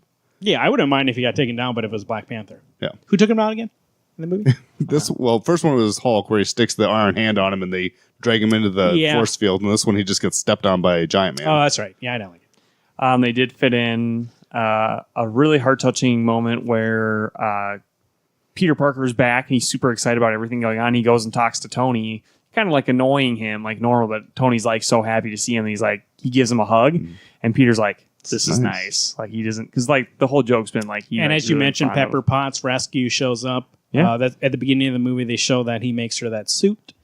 He tells her daughter, "Your mom never wears anything I buy her," and she shows up in it. The last fight is fantastic. So we get to the point where the gauntlet, Thanos does get it. He does start to put it on, but then they're trying to take it off his arm. First, I think Thor, right? That's Thor. I got one other thing to say. Yeah. Spider-Man gets to finally use his instant kill. Oh, yeah, he does. In his Iron Spider suit, just stabbing all these outliers or outriders. And so Thanos gets the glove on, and they're trying to take it off. Iron Man, Thor, Captain America. Captain Marvel shows up and tries to take it off. Because she's trying to keep his hand from snapping again. Right. He does headbutt her and it does nothing to her. So you can tell she is strong, but she eventually gets slapped out of the way because of the power gem. Oh, that was cool. When he loosens it up and then power he punches her. He takes the power gem out of the gauntlet real quick to have the power, and he smacks her on the head. Dude, she goes flying. That was great. But we see, and by the way, this is a new gauntlet that Tony put together based on one of his gloves. So Tony goes up, and Thanos has it on, and we think this is it. Something's going to happen. I thought maybe we might get a snap. They kicked him off. Kicked him off. Thanos kicks Iron Man off. And then we see that Tony actually put all the gems on his... What? It doesn't work. On his Iron Man suit. Before that, cool scene with Doctor Strange, because Tony even asked him, he's like, hey, you said that there was one possibility we'd win this. And Doctor Strange is like, if I tell you, it won't happen. Well, then right before this whole thing with Tony Stark grabbing the gems off Thanos, like, you see Doctor Strange slowly lift his finger, like... One way to win. One way. And so that's when he starts concocting his plan to take the... So basically Thanos is distracted from punching Captain Marvel, whatever, and then Tony gets up there and starts like grabbing onto the gauntlet, and you're like, there's no way Tony's going to stand a chance to get the gauntlet off his hand, yeah. And so Thanos does his thing, kicks him off, and then, as you were saying... what a cool hand. Like, I mean, he's got the nanobots as his suit, as Iron Man's suit. So when he's got a regular hand, and then it transforms into a gauntlet that can hold all 6 gems. I was like, that's a pretty sweet suit, man. Dude, he had the best ending line of his entire career. Also the best suit. Yeah, Thanos is like, you can't do this, whatever. He's just trying to knock him down, like, with what he's saying. He's like, yeah, you're human. You can't do anything. And he's like... He says, I am inevitable. Right. And Tony shows he has the gems. He says, I am Iron Man. Oh, dude, coolest. And then he snaps. I honestly thought that he actually did get knocked down and that Cap was going to step up and put on the glove. Yeah. I thought that's how Cap was going to go. But we do get Tony snapping, and he can't take it. But he snaps to get rid of all Thanos' army and everybody. I didn't realize that, much like the Dragon Balls, you can make you can tell exactly what you want. Yeah, baby. Because that was what I didn't understand. In the first one, I thought that was the whole point of getting the 6 is that he goes, with one snap, I can get rid of half of everybody. And that was the gameplay. Baby. But that's what he wanted, was just only half needed to go away. You could snap and get Easy Mac if you want it. What? You could snap and get a bowl of Easy Mac if you want it. Bam. I mean, be a waste of those gems, but done. Well, what happens to Robert Downey Jr., or what happens to Tony Stark? When he wasn't wearing a helmet, he wasn't wearing his mask at this point. He wasn't wearing his helmet, right? Right. So then he snaps and it just obliterates his arm, scalds half of his face. The dude looks like Two-Face. I mean, he's dying at this point. And I really... That was really heartfelt. Like, I mean, he's standing there against the rubble. They had won. You get Tony, War Machine, Pepper... They're all coming towards him. They can just see him lying there, and he's dying. And that's when it started for me to choke up. And like, I think Pepper, I think this is one of the coolest lines ever. She's like, "We're gonna be okay, Tony." Like, he doesn't say anything the rest of the movie except for when we see. I do like that she shows up, and Peter is like upset and trying to hold on to him, and she consults Peter first, right? Because she's been preparing for this thing since Iron Man 1, basically. Yeah. She knew he's like, and that's why she said, "If we have a good thing here before they even started this whole thing." Yes, you have a chance to bring back half people, but do we have a chance to have this when it's done?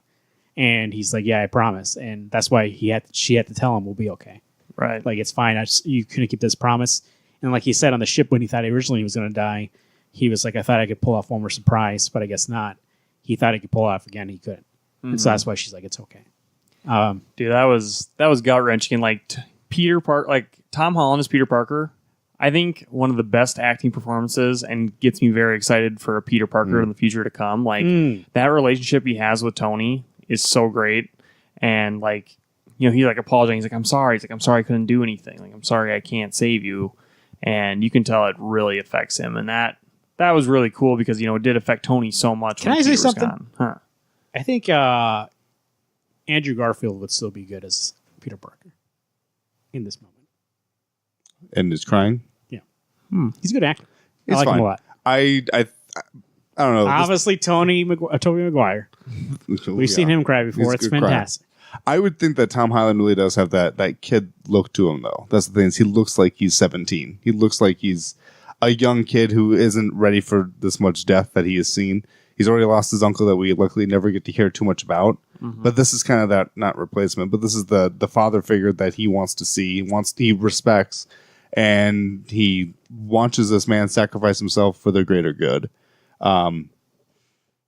I feel like a monster for the fact that when Tony died, I was sad, but it wasn't like, oh, No, that in There's that no moment, gut wrench I was for me. sad for that moment. But the part that is really heartbreaking, at least for me, is when they're replaying his message and his daughter's watching it. When they focus on his daughter. That's the point. That's the part that got me. that's the thing that almost didn't make sense to me. Why would you have your daughter? I mean, I get see her father one more time, and He's he's a day to honor his memory. I suppose, and he ends it with "Love You 3000," which is what they had said to each other. The thing that she would respond to him, and that is, I mean, I couldn't imagine doing that to my daughter. Of I'm dead, and I left you this message telling you I don't think I'm going to make it, but I love you. That funeral they hold for Tony is beautiful. Yeah.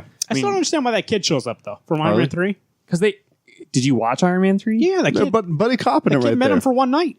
Huh? That kid met him for 2 seconds. No. Who called him up? You think Pepper was like, "Hey, remember that guy Iron you met Man's one dead? time?" Dude, they bonded for like a lot in that movie. You never even see him at the end of Iron Man 3. Once he leaves, he's gone, baby. Yeah, whatever. Was that a hint that that's his son? He was building something at the end, though. Didn't you tell me that? Well, you got a lab from Tony.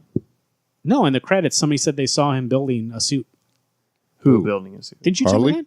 No. No, you just hear the metal. You just hear clinking at the you hear middle. clanking. It's just an honor to Iron to Man. Iron Man. Oh, yeah, they played a bell. At the end of the credits, they played a bell for everybody that died. Not a bell. It's a hammer. No, it's a bell. It is not a bell. It's 100%. him hammering. No. At the end of the movie, At the end of the movie, they played a bell for everybody that died. at the way end. Yeah, when they're showing people, like, it said Robert Downey Jr. and they No, did the no. signature. That was No. We're this saying is when at the Marvel. end. Oh, you left. Yeah, you guys When were the gone. Marvel Studios logo comes up, you can hear hammering of him working on a suit. Of Iron Man, of Tony working on a suit. Hey, I was there, baby. It's- No, you left. But no, you're right. You're about right. The bell bells. there, yeah, for sure. That was right. What was really cool is they had the arc reactor from Iron Man 1 where Proof it says that Tony Stark has a heart. right, and that was like floating on flowers. That was cool. And we see every single Avenger left at the funeral. We see Ronan and his family, or Hawkeye. Hey, how come Agent fuck, what's his name? Who? Agent Coulson. How come he doesn't show up? He's dead. Do you want to know spoilers from the Agent Shield TV show? What happened? Well, he's dead. He died? He dies again For real? for real. He's not a Skrull. Which is a wasted opportunity, I think, because I think that would have been great for them to know that he was still alive. Dude, what the fuck? They missed an opportunity here. Force Ghost? Yeah. You have Scarlet up there. You could have had him. Tony. We got Aunt May. We had a line. Which is weird that Aunt May would show up there. Well, No, because she knew I mean, him. she knows he's Spider-Man. He hit She on knows- her. I suppose. Remember He did want to in sleep with her, I suppose. Civil War. Yeah. Yeah, him and Pepper were on a break at that point. So. Well, Happy was really heartfelt too when he's sitting there with Morgan. Yeah. And he's like asking her, You hungry? He's like, your dad liked cheeseburgers. You want a cheeseburger? And she's like, yeah. I'll buy you all the cheeseburgers you want. That was really good. Obviously, Do you think Pepper's maybe he there. said "I love you 3000" because he loves that movie, Mr. 3000 with Bernie Mac? Probably not. I'm guessing not. I'm thinking it's because that's what she said to him. We're forgetting. So, and then at the very end, Cap is going to bring back the gems to each point in which they were taken. And Mjolnir, also, of course, the hammer. Yeah, it's got to bring him back for Thor, otherwise he's going to be powerless. Put everything back in the timeline as it is. And I Don't thought that. fuck it up. How do you? Okay, Soulstone, I can see you don't need to kill somebody to put that back because you're basically like, here, Red Skull. More importantly, he goes to see Red Skull. I know that's the thing that I saw a lot of people are upset with is like that's such a huge thing. Obviously, they don't have enough time to show that. We get Captain 4, and it's him shoving the hammer in his It's mouth. gonna be him rolling up a wheelchair. What do you mean? What are you talking about? So Cap is responsible to return all the stones to where the they soul. were taken. Yeah, I see so what you he has to take it through Red Skull to put it back. He'd probably just toss it up the mountain. Yeah, just like Red Skull, think fast. Off the he- shield, thud. Or Red Skull was just because when you first see him, you don't see his face. He's like, "Hey, it's Steve Rogers, I am your fuck you." That is cool. So I thought at first that when Cap was going to do this mission, that would be his thing, and the reason we wouldn't see him anymore. but they brought it back. I mean, they did completely an ending for him. He was bringing everything back in the moment that it was lost in time, which included himself. right. Because he's a man out of time. And so he goes back to when he lost the opportunity to live out his life the way it was without going off into alternate timeline. So he decides that he didn't die. Or I guess he's not dead technically. Well, he is dead. he was in the ice. He's there. Yeah. So everything still happens, but that point in time where he is in ice, that still happens too. So all this is happening in one timeline. And so at first I was hesitant about this because it's like in the TV show and things like that, they do establish that Peggy has a husband and does have kids. But who's to say that? But who's to say this wasn't? And That's this is what where Captain thought, I don't too. think they were thinking this far ahead. But in like Civil War, she talks about her husband. We never see a picture of her husband. It could have been, two. huh? It's Winter Soldier that she's talking about him. Okay, whatever. We don't see whatever. Okay, whatever. Just tell We you don't it's see correct. who the husband is or the kids. And So it Winter could be Steve Soldier, when Rogers. she shows up because she has Alzheimer's, and she just call him. She just thinks he's her husband. Right, exactly. But weird thing about that. Well, thankfully, Steve didn't know that he's her husband because he made out with his niece then. So Made out. They kissed once, okay. But it is a really good and ending. not by blood. It is a good ending for Steve. I think Iron Man and Captain America had a perfect ending for each other. I mean, the thing from Captain America that we always missed out on was the dance between Peggy and Steve. And that's how the movie And ends. technically, since there's still Steve in the ice, does he come back? I guess he could. Yeah, he still does. Like Oh, everything yeah, still you're has to right. happen. So to get to that point. And So then becomes there's a- still young Steve yeah. somewhere. Holy shit, we're gonna get no, there's not. No, Secret Empire. There's not a young Steve somewhere. No, It's- but everything's there's a still moment of time happening. where there'll be a young Steve and an old Steve. Yes, there is that. And so we'll get movie. And what's really cool is we see old Steve Hydro- on the bench because he knows to be at that location, but he's not using his quantum Tranquilizer. thing. Yeah, tranquilizer. Time machine to take him back to that moment in time. But we see him on the bench, and that's where he gives his shield to Sam, to Falcon. He gives it to Sam, says, "You're the cap now, baby," in those exact words. But I don't know if I agreed with that choice. I love it. I think, but if you think about Captain America's movies and everything that's really emotional and impacting for him, it's all about Bucky. And I get it, like Sam is a good friend of his, but I feel like, what's the thing that snaps him out of beating the shit out of himself? Bucky's still alive. His whole arc in the movies beyond that first movie is finding Bucky, trying to bring back Bucky, all of this. And so I feel like, Sam, yes, was his buddy, but I feel like Bucky should have been given the shield. You know why? I'll tell you why. Because Bucky, even though, yes, that's his better friend, that's his best friend, Falcon is a guy who doesn't have powers, who's a guy who showed up. He showed up at his door and said, "I need your help." And he said, "Okay, I'll help you." He's the same kind of guy that Steve is underneath, besides having those powers. Right. And so when he's going to choose who should wield that shield, somebody who doesn't have powers and is willing to fight fucking like Thanos and all those guys and has a chance to die, that's the guy who wields the shield. Not the guy who has an arm and basically Steve Rogers too. I mean, he does. When you go back to like why they pick Steve as a person, it's because he jumps on the grenade and is willing to die for it, and so was Falcon. So That's true. I see it both ways, but I don't know. I feel like you just want to give it to his best friend. I just What feel about like the that's guy a that weird. worked for it? I just feel like in these movies, like yes, that might be his reasoning, but I just don't see the emotional connection to giving him the shield. He worked his ass out for that. I think my one thing that I struggle with, and it's maybe I'm going about the wrong way. I'm thinking about Captain in the comic books. I'm just like, would Captain in the books give up the shield and decide to live his life as an old, to actually have a happy life? I don't think so. But then What are you talking about in the comics? Yeah, Yeah, multiple times he goes back. I'm saying right now, yeah. like right I now, he'd think- give up the shield and There's too much shit going on right now. okay. But that so shut up and let me talk. But that was my thought process is that there's going to be more shit that comes down the line, and That's why he gave it to Sam. Sam takes over, baby. yeah, but yes, I get Sam has the same morals as Steve does. Sacrifice yourself to do these things. But again, a lot of the time, what Steve is doing, he doesn't need the shield. Barely serves a purpose. Most of the time, he's not using it for defense. He's chucking it at stuff. So he still has the strength to withstand getting the shit kicked out of you and throw a punch here and there. My only question is that if Captain decided to have lived a life, You're gonna have to think about it this way, Alex. I get. I mean, it seems selfish. The Cap in these movies, since the very beginning, he's been the thing he feels the worst about is He left that her standing. That he left her standing. He left Peggy. And like, this is somebody who, throughout that whole first movie, was like the person that believed in him and like went on with this, and they both fell in love with each other, right? And even when he's going to sacrifice himself, she's like, "No, don't do it, Steve." And he does it. And the whole movie, he holds on to that compass with her because he's like, "This is how you find your way home," right? Mm-hmm. And so when he finally does, that's the cap of the movies. Like his whole crux, and especially when because Tony said that he finally settled down, and he goes, "This, like, I don't want to lose this though. Like, we can go back and save everybody, but we got to make sure this stays here." And he sees how much that means to Tony, and Tony makes that sacrifice. For him to say that Tony was not right in like to keeping everything the same, and he still made that sacrifice, for Cap was like, maybe that's worth it too. And that's why he goes back and tries to have a life.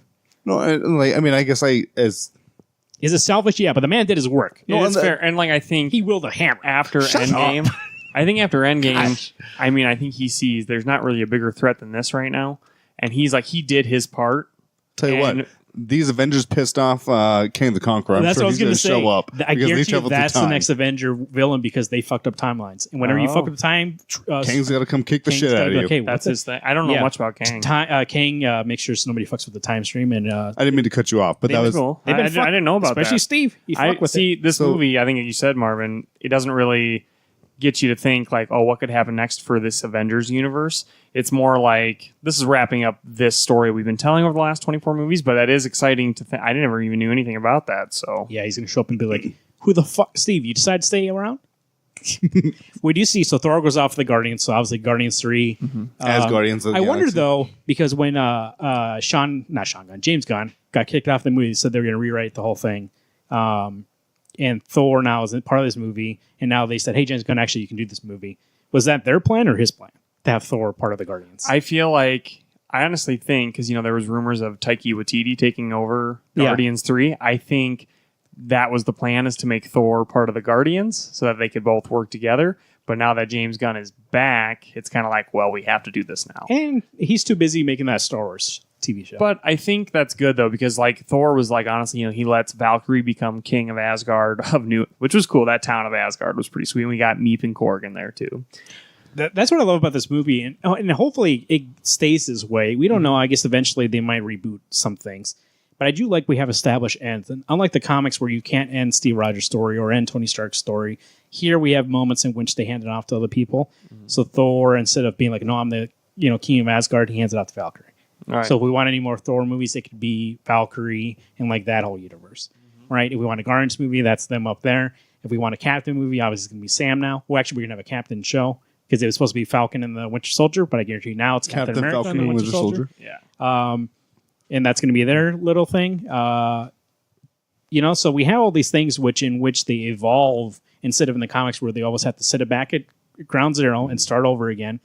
I hope that it keeps evolving like this because it'll make it more interesting and what a way to be refreshing. Yeah, I mean, like you can only tell so many stories, so might as well there's all these characters in this universe, and you can keep handing it off. So like if the next thing is like if Falcon, something happens to him in that TV series, you can hand it off to Bucky. Right. You can do different stuff like that. And eventually we know we're getting another Iron Man.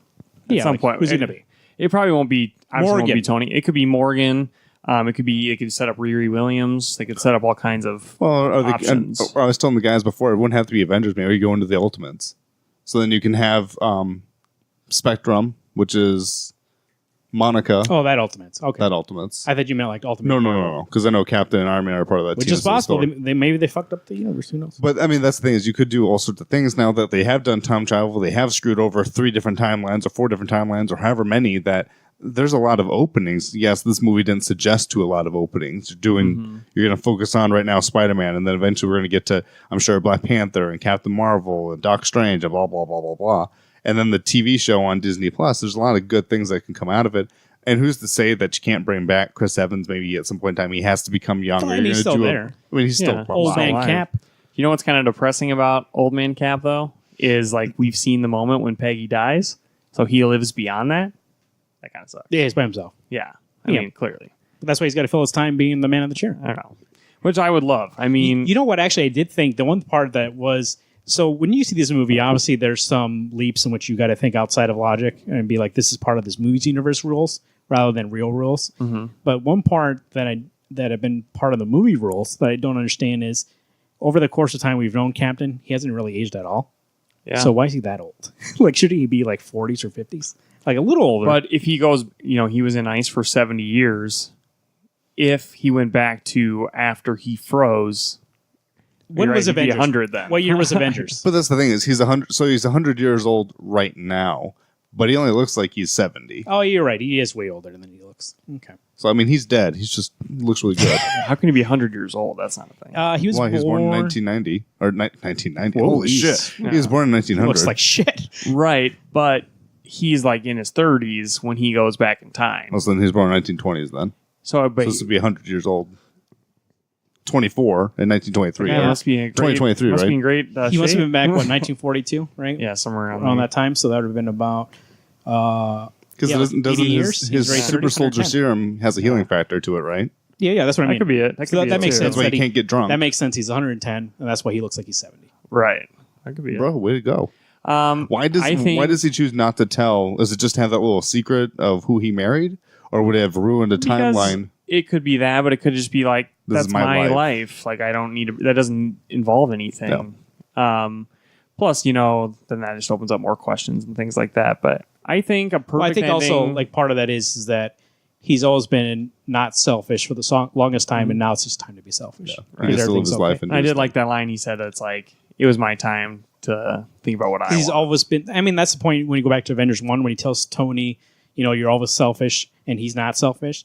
So Cap's whole life has been a sacrifice, whereas Tony makes a sacrifice at the end. So Cap decides to finally be selfish because that's what Iron Man told him was like, you got to live your own life. Which is the irony that in every movie, Iron Man makes a sacrifice. He brings the rocket up to Didn't attack die. the Chitauri, didn't die, falls back down to Earth, gets yelled at by the Hulk. In Age of Ultron, he is, melt or heating up that rock to blow it up with the help of Thor, but he's stuck in the rock, doesn't die, gets yelled at by the Hulk. Lots of times. So I am excited. You think you would be sad that this saga is over, but it's not really over because all the characters that remain and all the new characters we've been introduced, even in the last few movies, there's a lot of possibilities there. And actually, at the end, I was like, I'm really looking forward to where this goes. Well, I think you'll always feel the characters we did lose, Iron Man, Black Widow, I mean, even Cap, you'll always feel those in these movies going forward, even if you don't see them. But I think, perfect ending for Iron Man, perfect ending for Cap if he chooses, if Chris Evans chooses not to come back. I mean, you literally could end the character right there for now. But he has obviously potential to show back up in more movies. I mean, the movie ends with him dancing. Oh, with by the Peggy, way, which was we so didn't mention sweet. it all time, but I do like because he's been a character that's been in the books on and off. I do like they have Smart Hulk in this movie. That was Yeah, the best choice I think. that of the was whole movie. cool. I do like that they finally were like, hey, And he's the big science guy for this universe now. yep, But a weird question. yeah. If Hulk were to go back to, he can still turn back to Bruce, right? No, I think they figured out this is the best one. Yeah. But he could go back to being Bruce. Potentially. I suppose he wouldn't have to though. If you Him if and you're, Hulk made a compromise. if you're compromised, Yeah. you've got the Hulk strength, but Yeah, you're still what's the smart, so point? you would never have. Because I just wondered if he You were saw to go. people aren't scared of him. But if he anymore. were to go back to being Bruce, would it kill him? Because he's. I don't think so, but I don't think decrepit Hulk arm, would let him.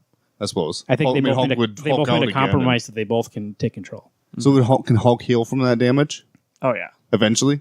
Yeah, we saw he had a sling. The regular Hulk wouldn't be in a sling, so I think there's some sort of it's not as strong.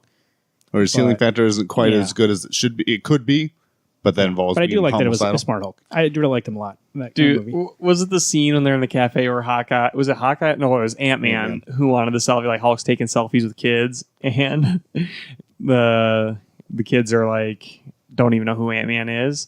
And Hulk's like, oh, you want a selfie? And he's, I don't need a selfie. And he's like, come on, kids, take a picture with him. Yeah, they want a died. selfie here, and he was like, "That kid's literally saying no." He's like shaking his head no. Hit the damn phone. I did like also was a nice little nod to the comic without having it take over completely. Was towards the end, once they're done with their time suits, there was a period of time before they snapped where Hulk's wearing the indestructible Hulk suit. His armored suit. Yeah, and I was like, "Oh, cool." That was it. I mean, they didn't like focus on anything. You just would have to know that was from the comics. Be like, "Oh, cool." I like. Oh, the other scene that almost made me tear up. One, the first scene with Hawkeye shooting arrows with this kid, Yeah. with Violet, and he walks over to get the arrow, and the snap has happened and he's unaware of it. I was pretty fucking hungry in that movie, so when they talk about those hot dogs, I did get a little hungry. Yeah. And that's I did get a little hungry, but I That's was a little right sad with at this point too. Then there was the part where Scott comes back from the rat turns on the machine. He gets out. Yeah, and Cassie Zoller, and he goes to meet Cassie, and he knocks on the door, and which is setting up for a Young Avengers movie. so Because we always wondered, I was like, how it's going to be a couple years from now. That girl's going to obviously they have to wait till they age, and that's perfect. 5 years later, so now she's perfect age to be part of Young she's Avengers. 16, 17 or something like that. Here we go, Cassie. Vision and Wanda could have kids, maybe in that TV series. Yeah, no Vision. That was surprising that there was absolutely no Vision in this movie, but I mean, obviously he's coming back some capacity. Yeah, he's going to come back in that series. Maybe that series is going to be about bringing him back. Yeah. We'll see. 10 out of 10. I give it. I originally went in at 8 out of 10. I'm at 9 talking to you guys. I think I needed to flesh it out more, but I want to see it again. I do want to see it again. ASAP. But it is very bittersweet. Like you think about Cap's full circle story. I mean, it's glad. I'm glad he got his happy ending. Iron Man did what he's always done. You know, he's protected the universe. I mean, he literally saved the universe. Can I say this movie, and the thing I like about this movie versus other blockbusters is that it surprised me a lot. Yeah. And that's kind of hard to do these days because they promote and ruin everything. But in a good way. It wasn't like a surprise for the sake of surprise. It was No, yeah. surprise for the sake of telling a cohesive story. I will admit that I was relatively surprised on the lack of hero death, though. I really did kind of think this was going to be a movie where Thanos really does come full circle himself as like, I'm going to kill everybody here. And that I realized the good guys had a good set of what was going on. They had the power to keep most people alive. But I really was kind of anticipating Captain dying. And not that I'm disappointed, because that really would have been the push that would have made me cry. Oh, dude, he's going to die. It's just going to be from Old heart age. attack. Yeah. Or King. Or King. And again, who's to say that King the Conqueror is going to come back? Maybe things will elevate. I'm just saying that as of right now. Plus, we got to worry about these X-Men and Fantastic Four. Dude, how cool would that be if Kang comes in and like to start off this entire Kang saga, like kills Captain America? What if Cap, by going back and staying around, fucked up the timeline and we get X-Men and Fantastic Four? Gave a mutation to somebody. We'll see. Yeah. Anyway, this movie was great. And I agree with Garrett that talking to you guys actually does make things make more sense. It actually kind of satiates my feelings towards things, because I was a little not sore about the Captain stuff, but I was like, oh, you know what? It does make sense. He does deserve to be selfish. And right now I'm looking forward to Spider-Man. We do have to Far see From how Home. that plays out. I've heard both things, that it's either a prequel or it takes place. Kevin Feige said that Far it From takes Home. place after Endgame. The thing that I was joking around with these guys is like, if Peter Parker comes back 5 years into the future, and so do all his friends, he shows up at that school at the end of the movie. Is that high school? And these guys are like, well, it could be college. I'm like, I haven't seen locker rooms at a college before. In the trailers, there are lockers, or just in that scene. That last scene there. That last scene Maybe they there. just met up at the high school. That's true, and like obviously, It still has to they're going to graduate. make it that him and his friends all got snapped away. So Genki seemed really happy to see him, so I'm thinking Genki was still around. Yeah. Not Genki, Ned. Sorry. Well, same thing, right? but that part, I'm just interested to see how that kind of explains the timeline. He a did little say it would bit. take place right after that movie ends, but also they said that Spider-Man, the first one, took place right after Avengers, and then they had a 5 year, or like, was it 5 years or 8 years? It was 8 years. 8 years later. So something might happen like similar. Right. So You're right. We'll see. So yeah, It might who be knows? that, and then maybe like 4 years later, and they're in college. But I mean, I'm locking in. Like I love Tom Holland as Spider-Man. I thought This actually made me excited for every single one of those TV shows they announced. Yeah. The Loki one, we now know how Loki's going to be around. right. Because he takes the space gem and gets out of there. We now know like Winter Soldier and Captain America. That's what that's going to be out. We do know that Wanda and Vision is probably going to be about Vision coming back. So, Well, there is the Hawkeye show too. oh yeah, which Hawkeye show. I still feel like that they had a deleted scene where they were going to introduce Kate Bishop. But they just didn't use it because that girl did get hired for Avengers from 13 Reasons Why. So I wonder. I mean, they haven't confirmed anything, but I feel like they were going to try and introduce her, and it was like, hey, we already got a lot going on. I don't think we're going to make it work for this one. So I feel like she'll be still maybe they'll hire somebody else because maybe she just thought she was going to do it for just one movie. But We'll see. Wednesday Comics 605 at gmail.com. Do you have something to say? No. Oh, you look like you're ramping up. Avengers Disassemble At Wednesday for 10 Comics years. on Twitter, at Alex Pastrello, at Karad2188, at Marvin R. Soquero. Sorry, I just thought we should wrap up the show because always Garrett's going to miss Game of Thrones. You're going to miss Game of Thrones then. I could go downstairs and start watching. You got to go home. Yeah, that's Facebook.com/Wednesday Comics Podcast. Plus, it's 2 hours. I think that's good enough for this review. Does this show 2 hours? Yeah. Nice. What Didn't feel kind like of book club we got? Wednesday Comics League of Extraordinary Gentle People proudly presents, it's mine, Marvels, written by Kurt Busiek with art by Alex Ross. Swamp Thing Saga 2. And then actually, that Marvel's book is a Volume nice 3. little setup after you've seen Avengers. Go ahead and read that. You can get inside. It's about the history of Marvel, but told from the eyes of everyday citizens. So it's actually pretty great. I'm more excited now that I've seen Avengers Endgame. Like, I have to read this. 605-215-1849. That's the phone number. Give us a ring-a-ding-ding and let us know what you thought of Avengers. Or when you read Marvels, let us know what you think of Marvels. There, rootsoftheswampthing.com, your definitive source for all things Swamp Thing. The Swamp Thing TV series about to start here May 31st. So make sure to go to rootsoftheswampthing.com to get more information about the Avatar of the Green. At DC World Swampy on Twitter. Facebook.com/Wednesday Comics Podcast. Nope, wrong one. Roots of the Swamp Thing. YouTube, make sure to find us on YouTube and share the page with your friends. And we got the gauntlet going up on there. We got the show on there also. And who knows? Well, I told you, one day this might be some secret content on there. You got to subscribe today.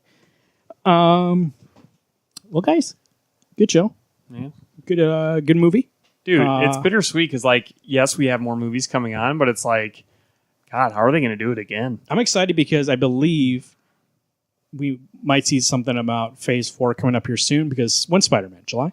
July 2nd. Yep.